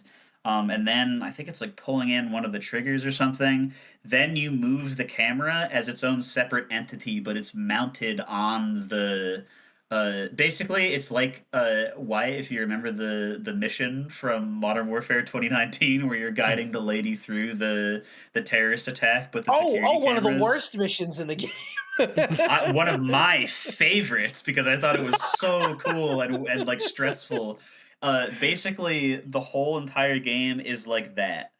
And instead of I think your character just gets like a baseball bat that she can use to beat up the monsters. But the way that you would kill them a lot more easily is you just straight up aim at them with the camera as a gun and you fire film bullets at them and it makes them like disintegrate. And that's the resource that's really like survival horrored into limitation. And they just do so many cool things about that. Like you might not be able to see something from one angle, but if you like nudge yourself into the next scene a little bit, the camera angle will change, and you could see like a little rune for a puzzle off to the side, or like a box that you can only move with the camera is like often a really high weird place to find or whatever. And just the way that this one dev did stuff with that was just like I had never really seen it before. And it does so much of it so well over the course of the whole game that I think if there is like any 100% runner-up second place, if I didn't play anything that was better, it would probably be this as the game of the year. It would be this as that runner-up. It is so cool. Yeah, this is very high on my list of things to play. It's so good. Okay, down to best protagonist, and this is a game that I wanted to put on more spaces here, but I haven't finished it. I've gotten through the first map and haven't moved to the second one. And I know that most of the game is the second map. So I'm talking about KCD2, Henry's Come to See Us, Kingdom Come Deliverance. Henry is such a good protagonist, especially in the first chunk of KCD2. It is a great way to play a first-person game where you are a set character. Because Henry is so, like, ready to acknowledge what's going on around him, but also very moldable to how you want to play him. And it's never felt like I didn't have options when I was doing a thing. It's always been really satisfying. I very much compare it to like Geralt, where there is like, yes, you're a set character, but you've got a ton of ways to reflect how you want to play the game, and then Henry will kind of move in that direction. And a lot of it, too, is just, like, what quests do you do? Because there's things that you can't do in KCD2. There's, like, missions you have to kind of pick a way to approach it. And the kind of writing for Henry seems like it changes a little bit based on which ones you do. So it's like, if I start doing the thieves missions and do a bunch of the thief stuff, that version of Henry is going to be a little bit more rough and tumble and sneaky than the version of Henry that's, like, going to the blacksmith and doing all the blacksmith stuff and being a proud knight and all that. And it's really, really entertaining to see the different versions. All right, Alex. All right. I had the phenomenal pleasure of finally, after it was sitting in my backlog for so long, playing Ghost of Tsushima this year. Oh, Ooh, Jin Sakai. Jin Sakai? Sakai. Oh, God. Goated protagonist. Love him. Love the struggle. Love the writing around him. hate myself for the choice I made at the end of the game, but I Great feel like performance, too. Everyone does. No one's In happy both with the choice they languages. made at the end of that game, no matter what they do. But also, the saddest choice gives you the coolest armor. You know, I love sometimes you got to do it for Oh, the drip. Right? oh, I will do Okay. unspeakable things for the drip. Yeah, if you haven't played Ghost of Tsushima, go play it. It's great. Yeah. Wyatt. Yeah, this one was hard for me this year because I feel like I played a lot of story games, but a lot of the protagonists didn't really stick out to me this year.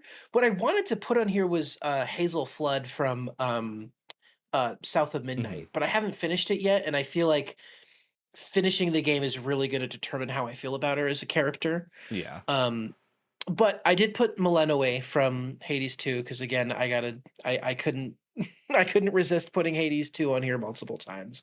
I do really like her as a character. I like especially with the updated ending. I like how her change from like I have to kill Kronos kind of molds over time into something more this is going to sound kind of cheesy. A nuance, but it's also like this is going to sound really cheesy, but more about family, which I know is such a like an overused thing, but it's handled really well in the game, especially because like tackling the concept of family when it comes to the Greek pantheon is kind of a complicated it's kind of a complicated topic just because Jesus Christ, the the family tree on that gets real kind of a circle in some places. Like The family really yeah.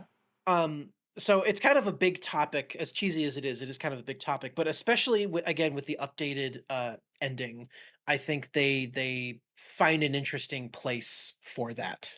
And I think I wasn't sold on her kind of early on in the game, but she becomes a lot more interesting as the game progresses.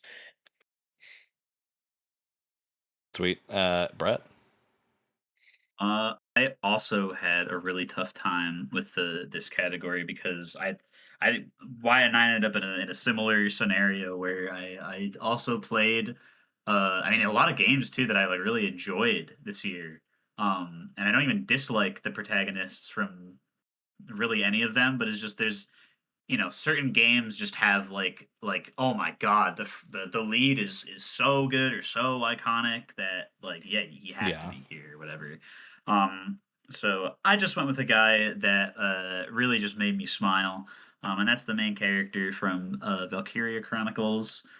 His name is Welkin Gunther, and he is kind of he's like thrust into the position of squad lead, but all he really wants to do is be uh like a biologist, and so he'll just like his like people in his squad will be like bleeding and dying from like a recent defeat and we're just like Welkin, how are you gonna get us through this one, man? We failed, but whatever. You got one more chance to impress us, and he'll be like, "Oh well, actually, the Beatles that I know from my hometown have this great strategy when fighting a great animal grenade," and somehow it works.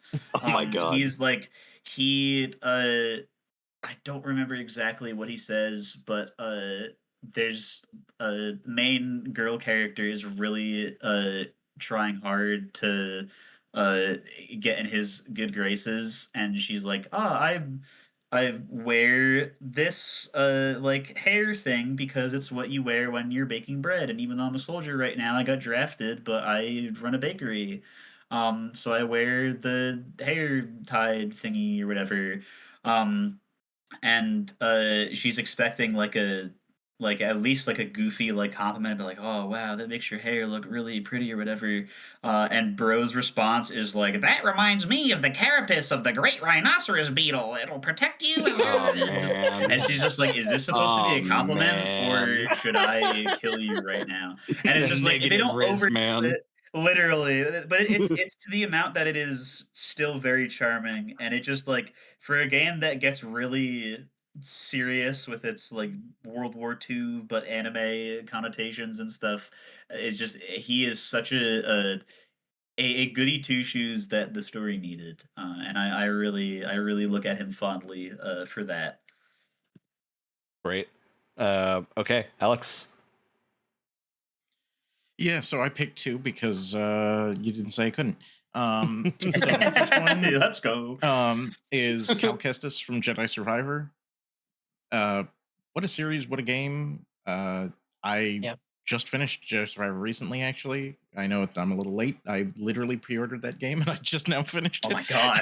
Oh wow! But, actually, no, I didn't pre-order that game. I bought it like at launch day though. But I played it a lot at the beginning, and then I went, wait, I never finished that, so I finished it pretty recently. Loved it though, and I feel like he's a great main character. I can't wait to see him in another game. Feel like we could even see him show up in a TV show because he just looks exactly like the actor that plays him. Well, they'll probably ruin him. Yippee! Yeah, and I do have a fear that like they'll be like, oh, this is our last game, we're gonna kill him or something, because he he does not show up in the original trilogy. So hey, send it to Deep Space. That's what I die. said. Get him into a different area. Yeah, I do away think from the that collision there's, zone of the movie. Like I kind of think that that's what they'll do. Anyway, here's gonna be my first most controversial pick of hell yeah, we love some controversy episode. Fabian from Vampire the Masquerade Bloodlines 2. Not technically the like main player protagonist, but somebody you play as during flashback sequences. I love those sequences. I thought they were a really fun part of the game. You don't. It's like a no combat portion. You're more of like a detective character, and you like go back and like they're pretty linear, but you like learn what was happening beforehand of when you started the game. And I always thought they were really fun to play through. And I really liked Fabian as a character. He's got this like hard-boiled detective thing going on. He burns he's matches just so he can feel 20s. something. Yeah, he's from the 20s, and he's also a bit crazy, and so he never moved on from that. That actor too does like for anybody who's a Vampire the Masquerade fan, he's from Clan Malkavian, which are all a little bit crazy. A little bit might be an understatement. Yeah, a little bit crazy, but also have little like wacky. greater insight, kind of prophetic, and like psychic powers than other people. So he talks to objects as part of his thing, and then all of the objects are voiced by the same voice actor, but they all have like different accents and voices. That's great. And it's a lot of fun. Are you saying that I'm crazy? Are you saying that I'm crazy for doing that? Sure. Is it okay? All right, I didn't know that. No. But yeah, I know that some people really dislike those segments. People especially dislike those segments because they want to play through the game again for a different ending, and they're like very slow on a second playthrough. But I thought for a first playthrough they were a lot of fun. All right. Moving from our protagonists to our antagonists, this is another weird category. And again, a lot of us played a lot of games that didn't necessarily have a set antagonist, but a few of us did play ones that had antagonists we wanted to call out. Mine is Shroud from Dispatch. I think despite him not being in the majority of the game, like Shroud is very much a behind-the-scenes villain for most of that game. You feel the presence quite a lot, and then when you finish it, it makes sense where he was and what he was doing during most of it.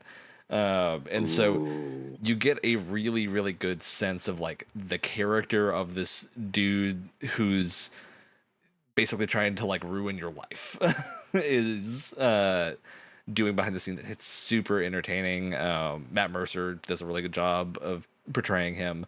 The scene where you actually like first get introduced to who Shroud is, where he's not wearing the mask, is one of my favorite scenes in that game. It's so good. And yeah, great character, really, really entertaining villain, despite not being in most of it. All right, Wyatt. So what I have written down here is Kronos from Hades 2, because I have a problem and I have to put Hades 2 in everything, apparently. Especially after they updated the ending and expanded on it much more. I think they really fleshed him out as a villain. Again, I was kind of having a similar issue with protagonists where like I couldn't think of like a super strong villain. I can think of a bunch of good villains, but not ones that stood out in my mind. What I also just want to throw out there as well. The other antagonist this year was just video game discourse in general. I would consider a That's an understatement. big old villain throughout the entire year. As someone who likes talking about video games, I've been doing it with you guys for fucking over 5 years at this point. It gets more exhausting as the years goes on, and that makes me really sad because I love talking about games with people. But I feel like it's gonna reach a fucking event horizon where I never want to play video games again because of how people talk about it. The rage bubble slowly building in the background. Oh god. Yeah, I can't. There's going to be a point where I don't want to talk about video games anymore. I don't want to play video games anymore. Yeah. All right, Alex. Alrighty. Alex, oh god, I just had a brain you fart. jumped. You jumped to the gun. Oh, okay, good. I am wrong. Oh, thank God. I had a moment there where I thought I was wrong. Wait a minute. What is happening? Same order. Anyway. Same order every time. Shut up. I'm taking my spot. My pick was Scratch from Alan Wake 2. I just got around to playing that game for the first time, and boy, was it incredibly good. And him as the villain is really interesting. He's fucking terrifying. Yeah, that too. All right. Okay. One of my favorite categories, game you most want to forget, because this can mean a lot of things. And I chose to spin this in a positive way and put Blueprints here, because Blueprints is such a genius game, but it only works one time. It's like, that's not a game that I will get anything out of replaying, aside from like messing more with rooms and maybe figuring out a couple of the in-game puzzles. But I would love to repuzzle my way through that game because it was so enjoyable to go through. And yeah, there's so much to it. So I wish I could forget that one because I want to play it again and get that first feeling. Because yeah, puzzle games especially, it's just really hard to ever go back and play them again because you generally, unless it's something like Portal where the solutions can get real wacky or different, you end up in a situation like Blueprints where it's like, oh, it was a great game. I don't think I could repeat it. Yeah, that's my problem with the Professor Layton games. Where I think, you know what? I think it's been enough time. I think I've forgotten the solutions to the puzzle. I immediately remember them upon playing. I was like, well, shit. Yep. I'll just enjoy the story. All right, Alex. Okay. Alex, it's you and me against the world on this one. Usually it's us against the world. I have no horse in this race whatsoever. I don't give a shit. We got this.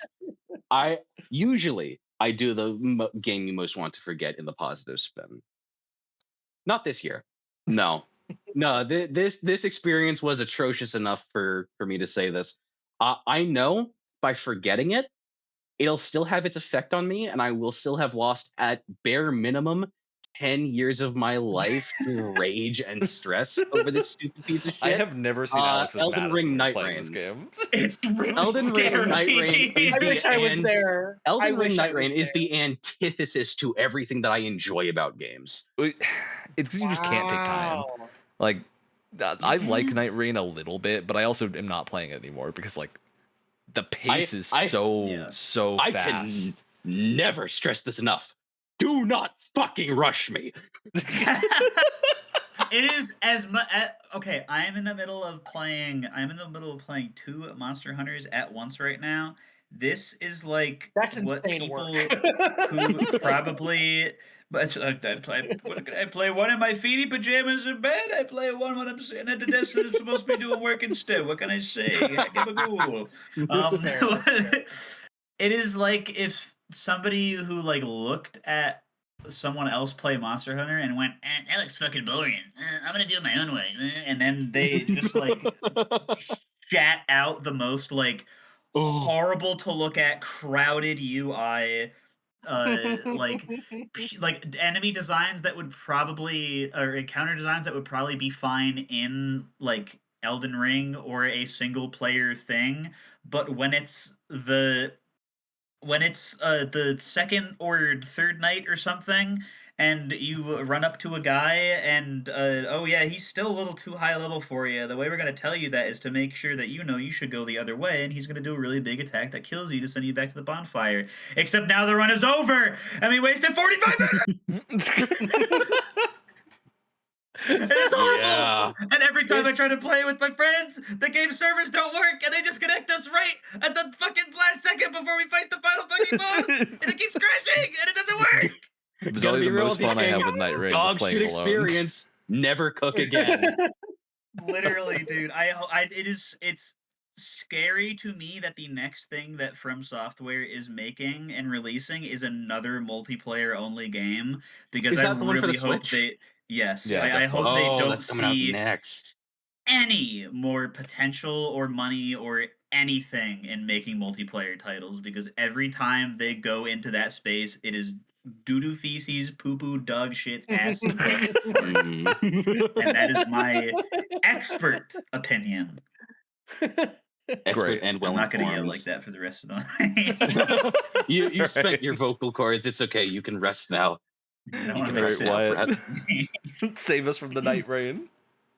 Well, I'm not saving you from jack shit because I'm talking about Fragpunk right now.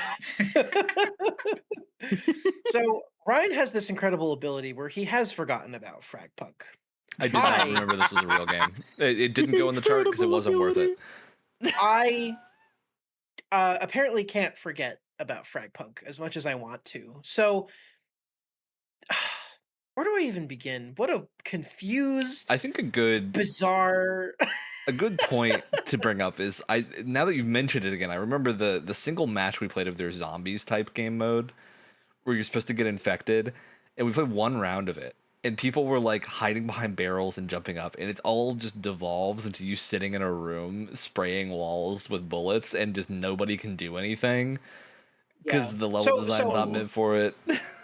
So this game flopped hard on its face the second it came out. So I'm going to do a little explanation of what this is. It's a multiplayer shooter, but the selling point was actually kind of an interesting idea.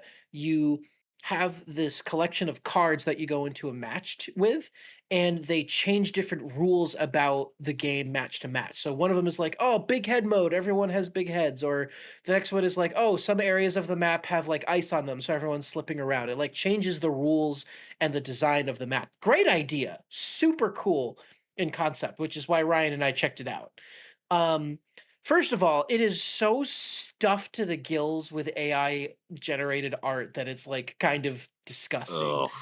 Ugh. And the whole thing just kind of devolved into a weird CS:GO ripoff that really didn't work well. The maps were kind of boring and not super interesting. It just wasn't nearly as cool as the concept would make it seem. But that zombies mode is what really did it. Yeah, It's it like was the bad. worst version of Infected you've ever played in your entire life. Oh. Like whatever Jeez. weird like Halo 3 custom game version you played that maybe was shit back in the day doesn't have a fucking chance against this. It was so boring and poorly balanced, and it was befuddling, quite frankly. Yeah, befuddling is a good word. Befuddling. I don't know what the state of the game is right now. In fact, just to make fun of it, I'm going to look at its SteamDB charts. The thing that is really annoying to do with games that you like and they're never dead, but it's always the first thing that everybody does to games that are bad to say that they're dead. And it's valid in both ways. But... And listen, I'm not. I don't want to be that guy that says, "Oh, this game has 5 players, it's dead." I'm not normally that guy, right? But I'm not with that guy, this pal. game, okay, the fact that this game has 1,379 players is kind of fucked up because Splitgate is so much better now, and it's not even. Oh god, okay, I'm going off on a tangent. Anyway, the game sucks. Please don't play it. The stores is filled with AI generated horseshit. All right, Yummy, yummy move on. slop. Speaking of yummy slop, let's talk about the weirdest games. I put Kirby Air Riders here. It is affectionately. I love Kirby Air Riders. I loved the first Kirby. I really like this one. It's just a weird game. It's got a lot of things in it that don't make sense. And I mean that in a good way. Like it's got the weird checkerboard Smash style challenges. Love those. Don't know why they're there. I love that they are.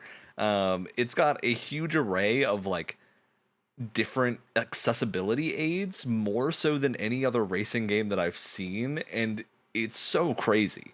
It's got this huge like layer upon layer of different game modes of like you've got your city trial, which is as good as it was before, but now there's even more different modes to go through with it. There's boss fights and stuff. You've got your regular racing, which is like regular racing. It's just really fast and super, super quick. You have every different cart working fundamentally differently, which is bizarre. Where like you have the ones that will work like you would expect, where they slow down when you hit the drift button, and you'll be able to drift them, and then you boost when you get out of your drift, kind of like Mario Kart. Then you have the ones that only go in a straight line, can only turn when you drift, but are really fast. And then you have the ones that transform when you wiggle the stick, because that's what they do.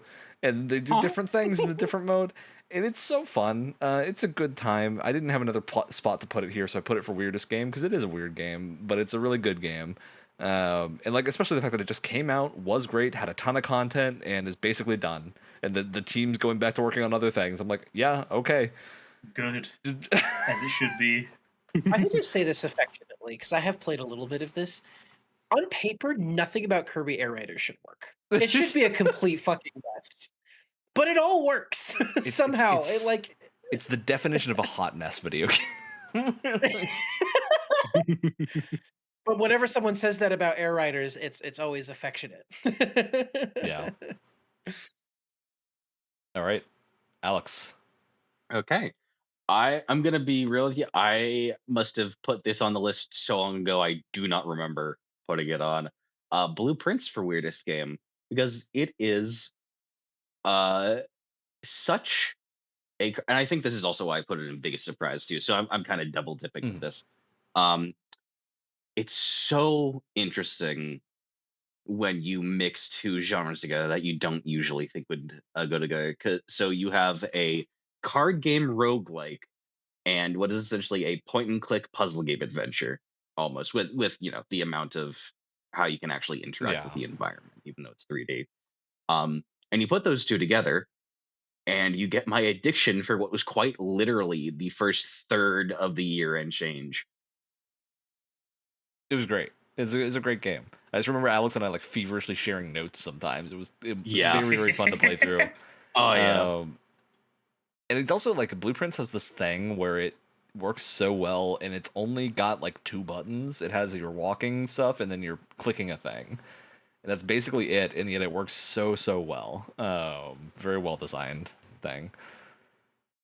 All right, what? I almost wanted to put "I Am Your Beast" here, just because it's a very, again, affectionately, it's a very strange like arcade FPS with like ASMR story bits in between. It's very strange. But I wanted to put the altars on here because you really have to look at the altars and look at all of the different aspects of this that are very strange. So it combines like base building akin to something like Fallout Shelter with third person survival and gathering mechanics, with this whole concept of cloning yourself from different timelines in order to fulfill different roles in your base. That is also, keep in mind, a gigantic fucking wheel. It's a weird little game, but it actually like works really, really well. All these kind of disparate ideas actually comes together in a pretty satisfying way. It's what I definitely wanted to play more of, but I just got way too busy. Yeah, totally. Same. That's also one that I want to revisit at some point. Brett. So I actually talked about this game a lot. It slaps. It's real fun. Talked about this game a lot already, and I was on my last year's list of things that I really wanted to play. It's called Berggeist. I think that's how it's pronounced. I have no fucking idea because everybody in the game just talks like, oh my, depressed Animal Crossing characters. Yeah. Yes, exactly. It's just a weird, unique combination of Shadow of the Colossus, but with like base building, but the base is a guy that you can control and point and move around like it's a squad game. Like fucking beautiful Republic splash art. Commando. The art is gorgeous. The music is really good. The like abilities that your character get are separate from the abilities that your base guy gets, and you unlock them by going around the wide open zone and doing weird little challenges that the game doesn't tell you to do. It's so unique. It's just like such a weird. It's probably the best example of something unique coming out of what if I just took 20 separate things from 20 separate things that I like and mush them all together and see what happens. Blender game. And it turns out, literally, yeah, and it turns out you get something really awesome that is really hard to compare to anything else or explain to anybody what is going on ever. But it was like weird complimentary for sure. If you just want something that is such a non sequitur and will just like stick in your mind purely because you will be secretly wanting to play something else like it, but there is nothing else like it, then Berggeist is for you to fawn over until the end of time, like I will. Oh yeah. I don't know if it's more polished at the moment, but this reminds me of that game. It reminds me of like a slightly more polished version of that game that I can't remember the name of, but it's the one where you parry a nuke. Oh, that one, yeah, it's definitely not out yet. It's not out yet, but having played the demo for that a little bit, it is definitely more polished. That game feels pretty sticky, but it's not bad. It's just not done. All right, Alex. All right, so mine's not really a game, though. This game is kind of weird. It's a specific mission that came out recently this year, or last year, I guess. The Eminem versus Slim Shady contract mission in Hitman 3. Awesome. Love me an elusive So this target. is what psychic damage feels like. Not only is it a strange like concept and a strange it's a strange concept. The mission also gets very surreal where you have to like go into like a mirror dimension and stuff to kill Slim Shady. Very awesome. It was good fun though. All right. Moving on to our most anticipated 2026 games. And I put a thing on here. I put a game called Replaced on here. And the problem with when I put a game called Replaced on here is that Ace Combat 8 had not been announced yet. I fixed that within 5 minutes before starting. Yeah, I'm going to say Replaced first because it is very cool looking. I still don't know what kind of game it is, but it looks gorgeous, and I'm very interested in it. But actually, it's Ace Combat 8. Yeah. All right. Yeah. Alex. Okay. Well, this I probably should have updated it. I'm hopeful. This is a caveated. This is so heavily caveated. For context of this, there's a bunch of articles that came out about level 5 doing a bunch of like AI usage, but those articles are kind of unsupported right now, so we don't actually know what's going on. But yeah, they make Layton. Please don't put fucking AI art in the Professor Layton game! God! That would suck. It would really suck. Yeah. Wyatt. Professor Layton. Thank you, Alex. Deep Rock Galactic. Sorry. No, it's okay. No, you're good. You're good. Deep Rock Galactic Rogue Core. It was actually supposed to come out last year, or at least the like early access version of it was supposed to come out last year. So I don't know what's going on. Hopefully they just need more time. Let them cook. Let them cook.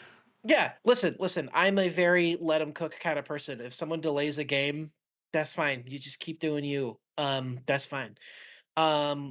It's supposed to be kind of like a roguelike take on the Deep Rock Galactic world and the formula. So I'm obviously super fucking amped. Very amped to give that a go. They also just announced season 6, so that's pretty exciting. But this would have gone to Intergalactic, but I am 100% certain that's not coming out this year. Absolutely that's not fucking coming out this year. All right, yeah. Brett. So unlike you, I did see my mistake, and I do not even realize what I had here instead of Ace Combat 8. But before we started, I was like, "Oh my god, that's got to go there right now." There's nothing even close. Whoa! But yeah, dude, it could be the perfect storm thing where it seems like the commentary is just right lined up with exactly what happens to be going on planet Earth, and you're just going to be able to see it all go down from the perspective of a cockpit a couple hundred feet over the surface of the planet, and I am so ready. It'll be so sick. Right, Alex. Oh, yeah. I also did a double pick for this one because, again, I can. My two are 007 First Light and Marvel's Wolverine. Great picks. Hell yeah. Very, very fun. Okay. I think I'm going to prepare a Vesper Martini to have with 007. Hell yeah. That sounds like the right way to do it. Which will get me incredibly drunk because those things are like... It's the flavors are alcohol, alcohol, and alcohol. And alcohol. Oh. Absolutely. Yeah. Moving on to the game you wished you liked more category. This one is going to be, I think, controversial for a number of people, but that's always what we like here. Mine's Donkey Kong Bonanza, and I want to really caveat this one in that I just have not been in the mood for a platformer since Bonanza came out. It's just not been what I wanted to play. To be clear, not because of Bonanza. Not because of Bonanza. I played like 2 hours of Bonanza. Right. I recognize that this is a great game. I just kind of was like, at the time, and haven't gone back to it. I would be pissed at you. However, I'm going through a similar thing with RPGs, and I totally understand where you're coming from. It's the exact same thing. It's like, straight up, I love these 3D platformers. Hat in Time is like one of my favorite games of all time. That's a very similar feeling game to Bonanza. And I just haven't felt the need to go back to it yet, and I'm waiting for it to come up. It's inserted in the Switch cartridge right now. It's loaded up. Eventually, I'll get the urge, and then I will jump straight back into it. But as of then, it just didn't grab me enough at the start, despite me really wanting to play more of it. So I'm letting it settle for a little bit. Okay, Alex. Oh, holy shit, look at that. It's a callback. We're bringing things full circle, baby. Remember how I mentioned how I wish I liked Monster Hunter more? Well, I would like to be able to enjoy. Oh, everybody wishes they like this game. Yeah, Wilds is a little universally controversial right now. Oh, is it in a place where it's like most Monster Hunter games like that, but they get better after DLC type thing? It's a lot of performance a lot of issues. Monster Hunter games release good. Most of them release good. Wilds, I would say, released pretty good, but is just like, I think it's of the modern Monster Hunters the one that needs its G rank the most to really start feeling good. And they're also going from, look, I play Gunlance, all right? That's my weapon in every single one of these. In Monster Hunter Rise and Monster Hunter GU, we were blast dashing all over the place. It was so much fun. Come Monster Hunter Wilds, no blast dash, and I'm so sad. That said, Gunlance is still really good, but in Wilds, but the lack of blast dashing is a black mark against that game. I got Insect Glaive, so I'm happy. Yeah, Insect Glaive is still good. I'm a simple man. I'm a simple man. I see Insect Glaive, I like game. That's it. When the weather changes work, they're really cool. Okay. Anything else on that one, Alex? Nah. All right, Wyatt. So I also picked two. The first one I've kind of already talked about, so I'm just going to simplify it. Alien Rogue Incursion, the non-VR version. I talked about that on our Halloween episode. Should be on paper the Alien game that I have always wanted. And it on paper that is what it is, but the execution needs some work. And apparently they've been working on a part 2 for both the VR and non-VR version. So hopefully they can kind of take some of the criticisms and improve on part 2. But yeah, that one really made me sad. The other one I have on here is Death Stranding 2. Now, I want to keep something in mind. As a game, and from a gameplay perspective, I think Death Stranding 2 is head and shoulders above the original. I think even like just from the menu design alone. The menus in the first game were a fucking mess. Yeah. And they kind of got in the way of the fun. This time around, they've really cleaned a lot of that up, and it's much, much better. And I think a lot of the cool environmental stuff is a lot better too. Things are a lot more convenient without losing the like Death Stranding gameplay. I'm putting it on here because it has been a long time since I've played a game that has a single player like story campaign that is this poorly paced. Oh my god. Like we were talking about this before. I understand that people really love Kojima's work on Metal Gear, and that's awesome. I really don't have a lot of experience with it, but I'm basing his chops as a writer based on these two Death Stranding games, and I don't see it. I don't see it at all. They are so poorly paced. There's so many weird scenes that don't fucking go anywhere. The ending here should have been so much cooler than it ended up being. Just so many bizarre decisions that I do not understand in my tiny little Wyatt brain. And it's what made me stop playing the game is because the story was like so horribly paced and so slow in the middle chunk that I just stopped playing.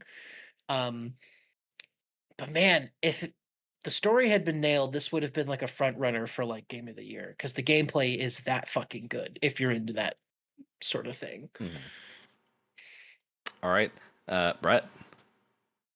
Hi.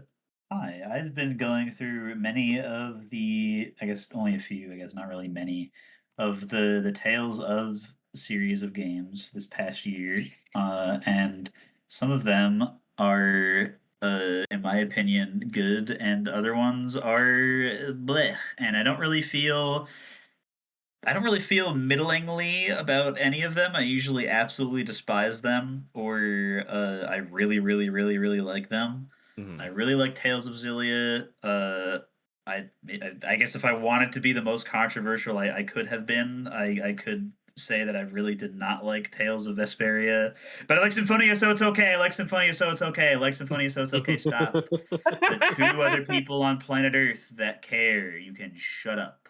I played Tales of Berseria thinking that I would absolutely love it because the protagonist has a lot of stuff going on that I really like in characters. She reminds me a lot of Ryuko from Kill la Kill, who's one of my favorite characters. Her design looks like fucking guts. It's awesome.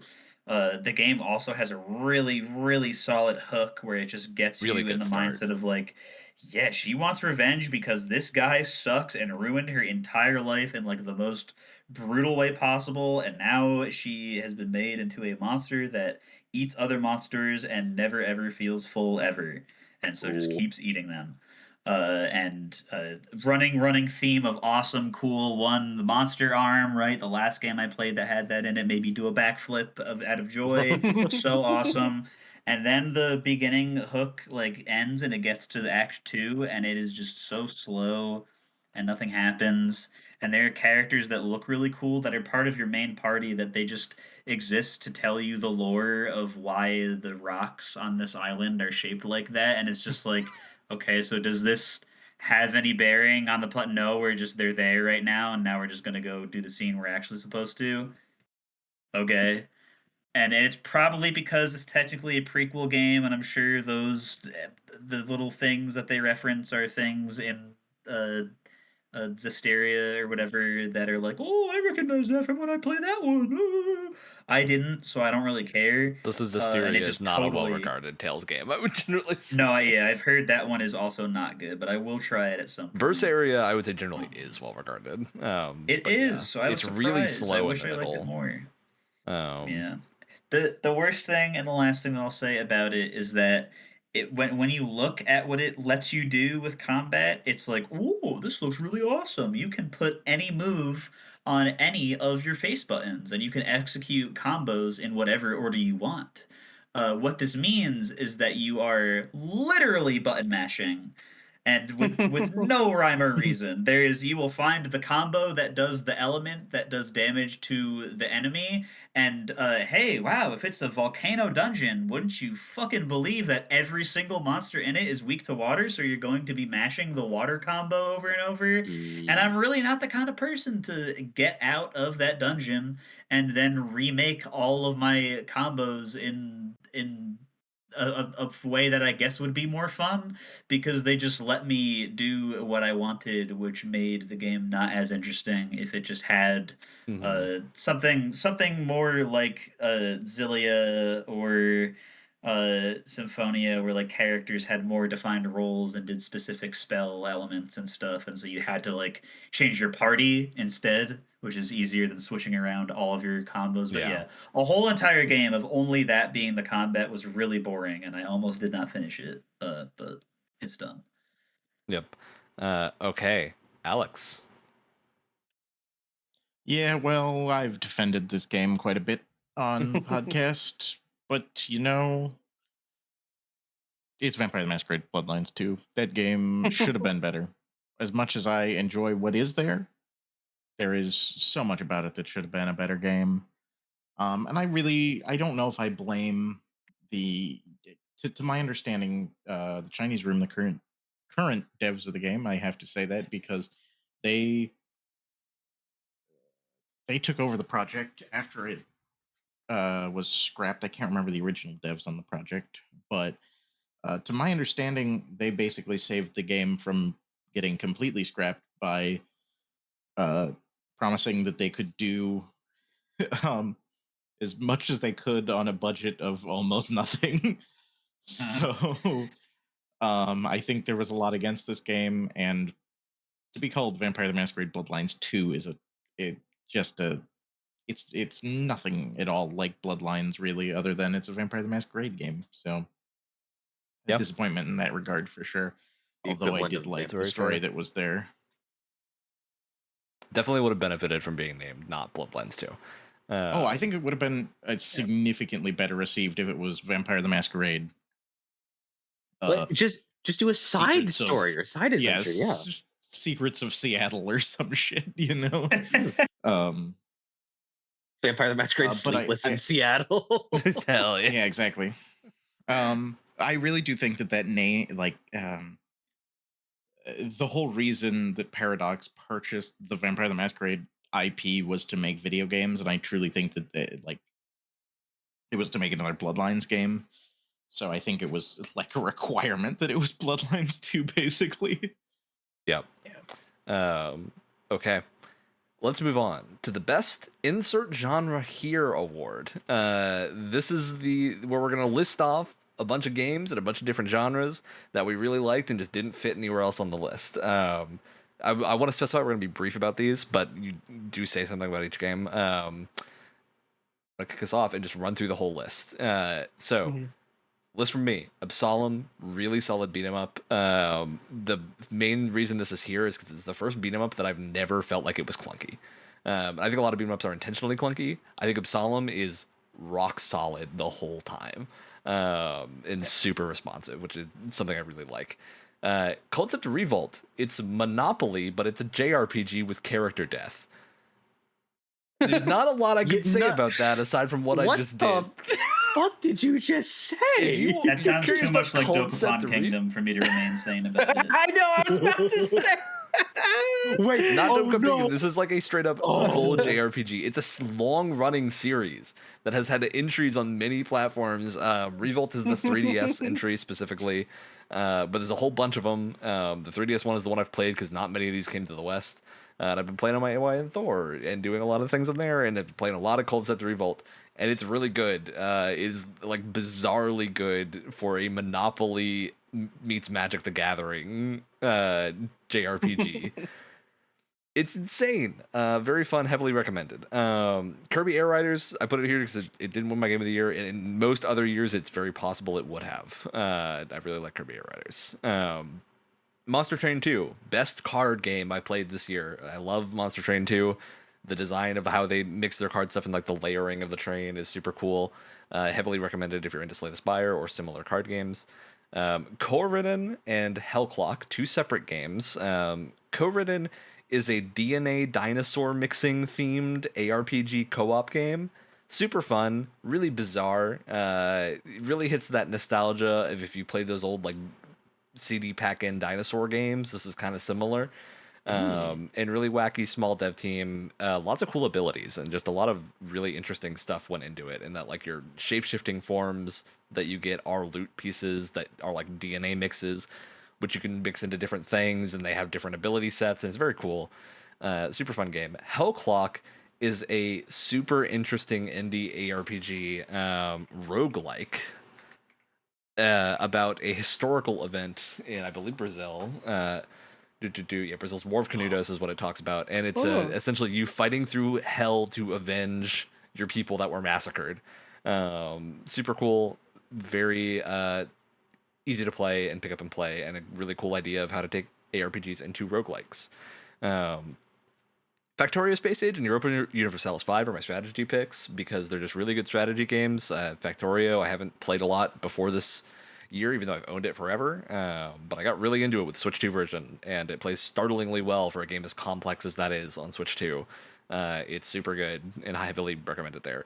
Great game for the Switch 2 mouse mode. It's very bizarre, but it works quite well. Europa Universalis 5 is just the best one that Paradox has made recently. It's very good. Fate Stay Night Remastered. Now, this is a wacky pick that I put here. It's a visual novel. Most people here are probably familiar with Fate loosely. It's often known as a Gunnar game. It's very much it spawned Fate Grand Order, which is where you see, if you look up a historical figure and you see a weird anime girl, that's probably from Fate Grand Order. But Fate Stay Night is the OG thing that spawned most of the Fate series. It's a little bit more complicated that there are some early original novels that are kind of in the same setting, maybe, but Stay Night is really the genesis of the Fate property. And it was really interesting to play this because I played the first 2 routes of this game before, which is they're called the Fate route and the Unlimited Blade Works route. And they're very interesting because they basically take this single character that's your protagonist and do this thing where each route is kind of a different version of how he sees himself. And it makes for very different games. The reason it's here is because I finally played the Heaven's Feel, the 3rd route that needs you to have played everything else. And in order to do that, I replayed the entire game, which is almost 1,000,000 words. It's very long, very text heavy. And yeah, it's really cool. I have a lot of complicated feelings on this because I don't necessarily think this is the best writing that Nasu has done. And a lot of it reads as a little amateurish, but it's got a lot of really clever ideas for when it was written, and for being like the first thing in the series, I think it is very good as a starting point. Abyssus, Wyatt and I already mentioned this, so I'm just going to say I put it here too. And Lies of P, I played a lot of Lies of P this year. It was quite good. Yeah. All right. You sound like a different person. Oh, no, I just did a deep gravelly. Yeah. Oh yeah. Get him. Yeah. Okay. Alex, take it away. Hit us with your rapid fire barrage of games. Ghost of Yote action adventure game. God, I wish I could find a better space for this on the list, but it deserves at least somewhere because it was very fun while I was playing it. Yeah. Did you finish best DLC? Yes, I did. Sweet. Best DLC, Lies of P Overture. Also another thing that I finished. Wow.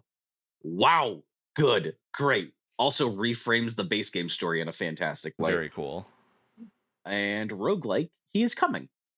That was one of the Game Pass games we did. That was really very enjoyed. fun. I went back for more on multiple occasions. He is very coming. good. All right, Wyatt, take us away. Alrighty. I also have Absalom in the beat 'em up category.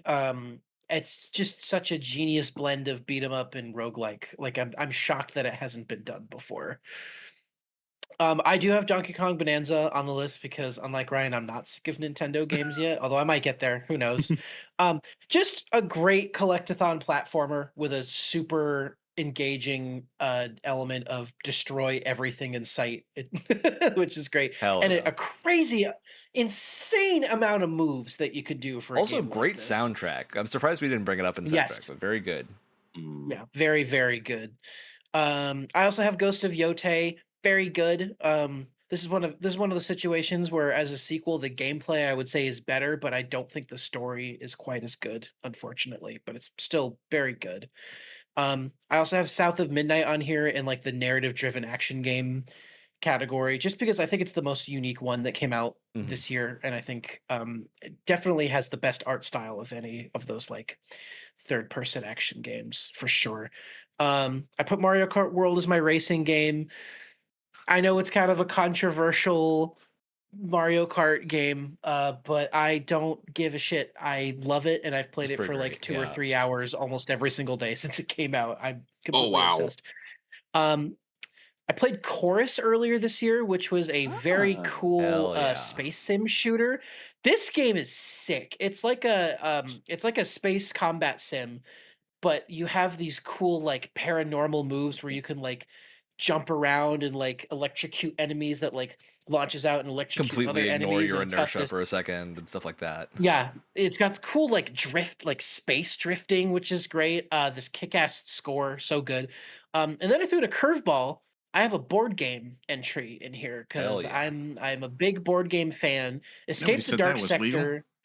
Escape the Dark Sector is fucking awesome. I need to play It it. is like it's so good. I can't, I wish we had time for you to play it while you were here. Really fun, like dungeon crawler, like very narrative heavy, like dungeon crawler game, and it's very brutal, and it has this like beautiful art style to it that I just can't get enough of. And there's so many dice. There's like 20 dice that you're using in this game, and it's amazing. And you use every single one of them, and it's great. Sweet. Okay, Brett. Alrighty, so I'm gonna fire these off. All right. Best racing game for me is Ridge Racer for the PSP. It's So got Hell the yeah. simplicity perfectly down pat. Ridge Racer and Ridge Racer 2 are the same game on PSP, but 2 just has more content. So I finished the first one and was like, oh, I get to do it again. But yeah, super awesome soundtrack from the previous games, and just simple, great execution. Horror for me, there were a lot of contenders. Studio System being the best though. Again, I would really highly recommend that. It's not even like scary. It just has such a cool, unique gameplay spin and a really weird story, multiple endings, all that good stuff. Great art style too. Shooter. Was a game called Metal Garden that I feel like has gotten some pretty big press, but I'm not sure.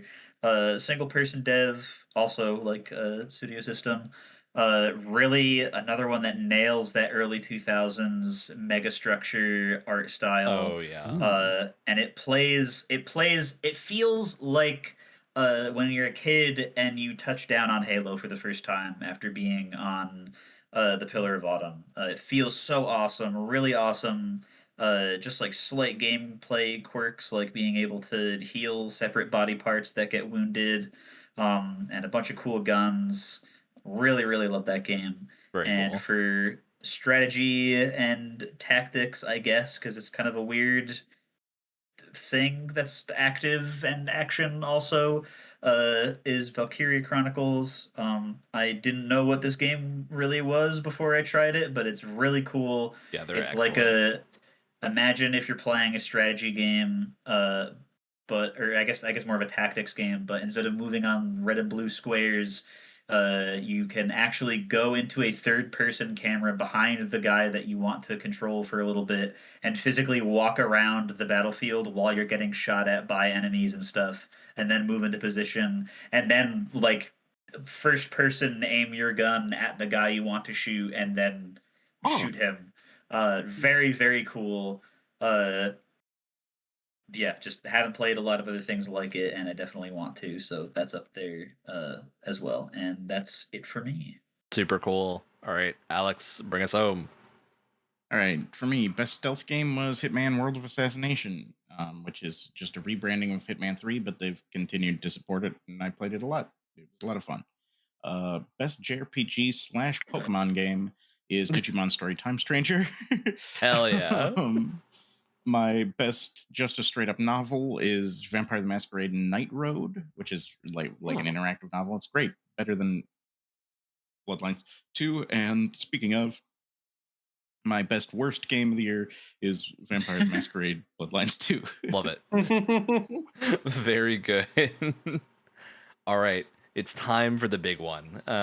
This is our personal game of the years. It's a reminder to anyone watching, this is not like what we consider the best game of the year. This is just the favorite thing that we played this year. And it's also, a lot of us will shift it up and try not to put the same game, unless we feel super strongly, which is what Alex and I did about Expedition 33. Yeah. And that, look, I tried putting a different game here. I felt bad actively every time. It was like, I just can't not put Expedition 33 here.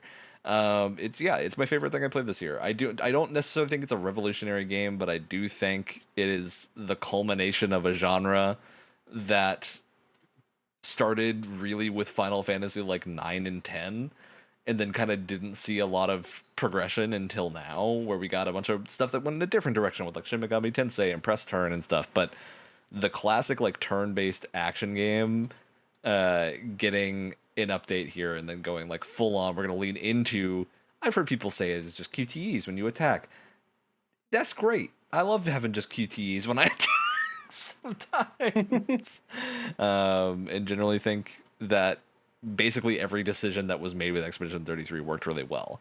Yeah, great game. Excited to see whatever Sandfall comes up with next. Yeah. It's it has, by virtue of it being put in the Game of the Year category, won every other category. Everything else here is a runner-up that we put before.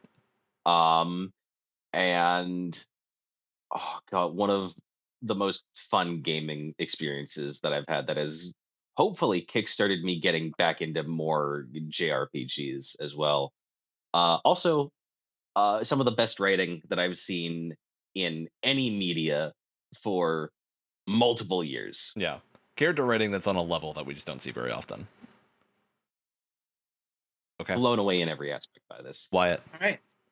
As the resident non-Expedition 33 player here, I picked Hades 2, which in any other year probably would have made Game of the Year. Yeah, pretty safe. Honestly, Silk Song and Hades 2 releasing in the same year was crazy enough, and then we got Expedition 33. Yeah. So.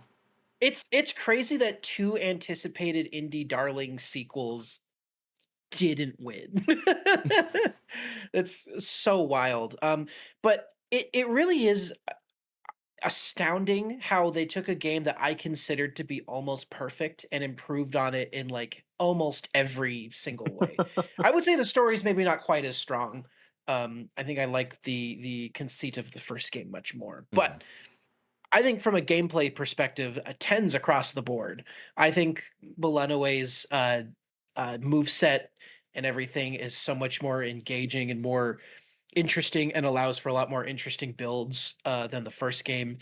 The art just continues to be on another fucking plane of existence. It's so excellent. Like Gorgeous. we were praising the character the character design, but like Jesus, like the environments this time around, like Hades 1 also had great environments, but like I feel like they're able to stretch their legs a lot more here. You've got like that first area is like beautiful purple forests and stuff like that, and then you get to like the fields and these like giant like kind of reddish environments and everything. It's just so beautiful. It's really a game that like, especially again after they updated the ending, it like all really comes together so well. Like it's going to be hard for any roguelike, any like top down action roguelike to top this. Like this is like top of the pile, and good luck to anyone trying to climb on top. All right, Brett and Alex, you two got a tag team here. Yep. You might as well hop in. And there was another really good turn-based RPG that came out this year. That is not Expedition 33, and it's so good that Ryan's camera died. Yeah. Oh my God. Battery wouldn't know. It'll be back in a minute. It's okay. Yeah, Digimon Storytime Stranger was so good and so surprisingly good that for a very brief moment in time, and it's not really run out, I just have to sit down and actually take advantage of the rest of it. I was just obsessed with Digimon. Because it was just like a whole imagine Dave's, well, first my eyes had been opened. Yeah. Imagine, first of all, that Pokemon was good. And then imagine that you only just learned about it 5 seconds ago. And it's just like a kid in a candy shop, all these crazy designs, all this stupid, funny bullshit that's built in. Really, really like forward-thinking fusion and party mechanics that I hadn't seen anywhere else. And it's surprisingly like really heartfelt and like mature story. I don't know. I forget if you said you didn't finish it, Alex. I've not quite finished it. I actually don't know how far I am in, but I'm a good chunk in. I don't know how much further there is. Yeah, the story, especially when it comes to the ending, is just really, really, really well done, to the point where I think it does certain things that Metaphor does better than Metaphor, which is hilarious because it's Digimon Story Time Stranger. It may have been you, but it might have been another one of my friends said the same thing, that it was like the better Metaphor game. It literally is, which is insane to say. Your description is almost exactly how I feel about it. I was like, whoa, you're telling me like somebody's out here making Pokemon games that are way better than Pokemon? Like I knew that those recent Pokemon games were a little bit disappointing, but I've played all of them, and this really, I was like, oh my, you can just add like quality of life. Yeah, it's like, how can you go back? And where the hell was I going with this? Oh, like for a long time, my impression of Digimon was like, these are like weird 90s rip-off Pokemon, but they have guns. But that may be true. But also there's just such a fun like breadth of variety in the the Digimon that are in this game. You know, you got just a dinosaur, you got a gun with a cowboy hat on. You've got a dinosaur with a cowboy hat and a gun. Hell yeah. You have a dinosaur made out of guns. Hell yeah. Do you have a gun made out of dinosaurs, though? I hope so. Probably. Maybe somewhere. There was a lot I didn't see. There's a lot going on in the game.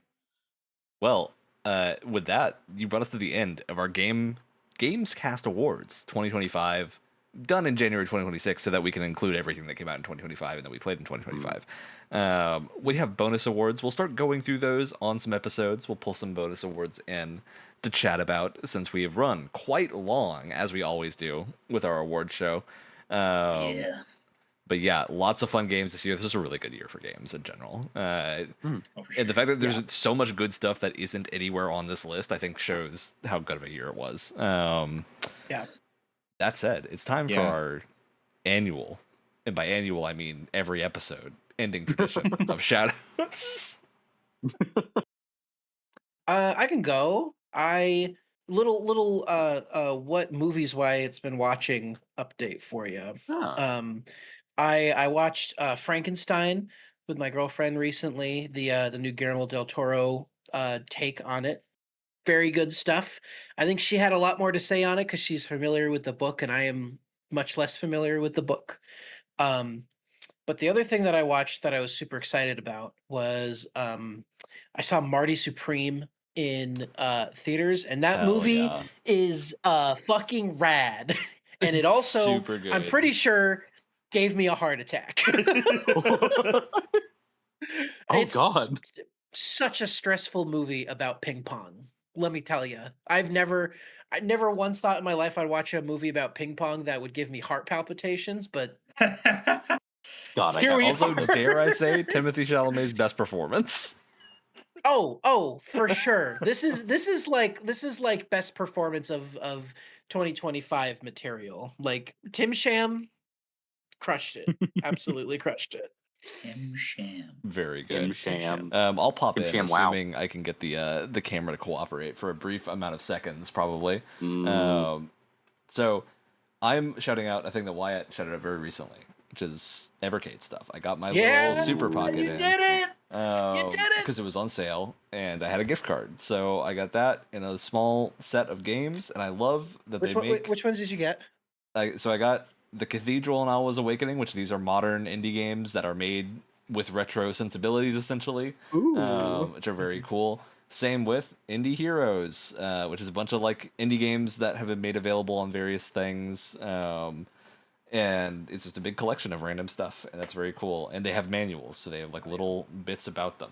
And then also the Renovotion collection, which is a studio that did a bunch of oddball stuff, but a lot of it is really good. Famously, a couple of games that I have a big book of JRPG history, and they're involved in quite a few of those games. One of which is in here, and if I'm remembering this game correctly, the original version of it had to do with time traveling through the Cold War, and it's been fully rebranded here. And insensitively, like not a game that had sensible things, but I don't want to say it for sure that game without pulling out the book and making sure, and fact checking myself in real time. But yeah, cool collection of stuff, and yeah, this cute little thing. It looks neat with its little things in it. And those back buttons are fucking awful. Yeah, they're not great. But thankfully, they I don't look think I have a like single it. game on here that uses them. I just don't know. I also don't have a single why game the that back buttons uses aren't them. on the ridge. Like, why there's a ridge here? Why not just No, bump them up a it's little completely bit? They're nonsensical. underneath the ridge. Like, what's the point of the completely ridge? nonsensical. That's weird. But it's also like it's hard to get it right in this form factor. Like I've got my analog pocket that is the same kind of problem where it's like they're technically on the ridge, but it's still not comfortable to hit these buttons, especially with a cartridge in there. So, but you know, most of the games don't need them, so it's fine. All right, who else is going? Me go. One more game that I just finished recently that was a little bit of a surprise was a PSP game that you can now get on PS5, I think, called Jeanne d'Arc, or Joan of Arc for the Americans. Hell yeah. It's a tactics RPG where you do literally play as Joan of Arc. Oh my And god. hilariously, I'm not even joking, the English are depicted as the JRPG monsters. Like, like goblins and skeletons and dragons and shit. And it's like kind of supposed to be that, oh, well, like the English are employing the demons in their ranks, and it's just like, I'm not really fighting a lot of like humans here, guys. I don't know. No, just And it's not a evil. game. It's not a That's game gonna- like made by French people, so it's not like there's some kind of like age-old resentment. Like it's a level 5 game. It's a Sony game that is made in Japan for the PSV. But really awesome, actually really good story. They weave in like the expected things that you would expect to happen to Joan of Arc in a Joan of Arc game. Oh no. Really interestingly, where the end of her life is not actually the end of the story. And I don't know, it's just such a weird game where a lot of things that make me smile happen at once. Very cool. And of course, all of the knights and Joan of Arc have really awesome magical girl transformations into super knight mode As they when you get should. gems for them, Awesome. as they should. But yeah, that's a good one to recommend. We to call you that if you historically play accurate. it. Yes. All right. All right, I've Got got double Oh, Alex. sorry. All Oh, right, you're I've fine. got one. Just last night, I went to see The Labyrinth in theaters for its I want to say 40th anniversary. Super A fun. lot of fun, dude. The Henson Workshop knows how to make some freaking puppets. It was great. It was a ton of fun seeing it in the theater. And while I'm talking about movies and best of 2025, I am also going to shout out the movie Sinners. I think that's the best movie that came out in 2025. Yeah. Hell yeah. Ooh. Dude, Sinners was my favorite movie for most of the year, but Marty Supreme is that fucking. It kind of good. hits I different. don't know. It's tough. It's tough. It's tough. Okay. Alex, I believe you're our last one. Alrighty, brace yourself, Wyatt. There's some weeb shit coming in. I I picked up, and I'm so sad that I don't have my camera yet for this. I picked up a very nice, very good smelling hardcover copy of the first issue of Steel Ball Run right before its anime adaptation Hell gets yeah. released. Because I want to read it before it comes out. Oh, I love the art in this. I love Araki's style. That man goes ham on horse musculature. I gotta find my copy of Rohan Goes to the Louvre. I have it around here somewhere. It's in Would French. you agree? Alex, my coworker and I were having this conversation yesterday that Araki, much like Kojima, is yet another one of the gayest straight men to ever live on this planet. Love 100%. 100%. Just making sure we were on the same page. Absolutely. But is Araki as much of a foot fetishist as Kojima is apparently? I'm not sure. Well, see, I'm not Kojima inherited not- from the Del Toros. Look, you so- know, Kojima not- is Not for a feet. big. You know, Kojima's a big like cinema guy. He's just following in the dare I say, footsteps of Quentin Quentin Tarantino. Quentin Tarantino. Yeah. He's not as much of a freak as Tarantino is about it. I'll give him that. He's All a right. freak about other things like gun parts. Yeah, this might be very anti-war, but gun parts are really Yes. fascinating. So, on that note, it's the end of our show. We'll catch you next week for a games club, going over the games that we picked last time. That's it. That's the show. We did it. Congratulations! My God. Congratulations.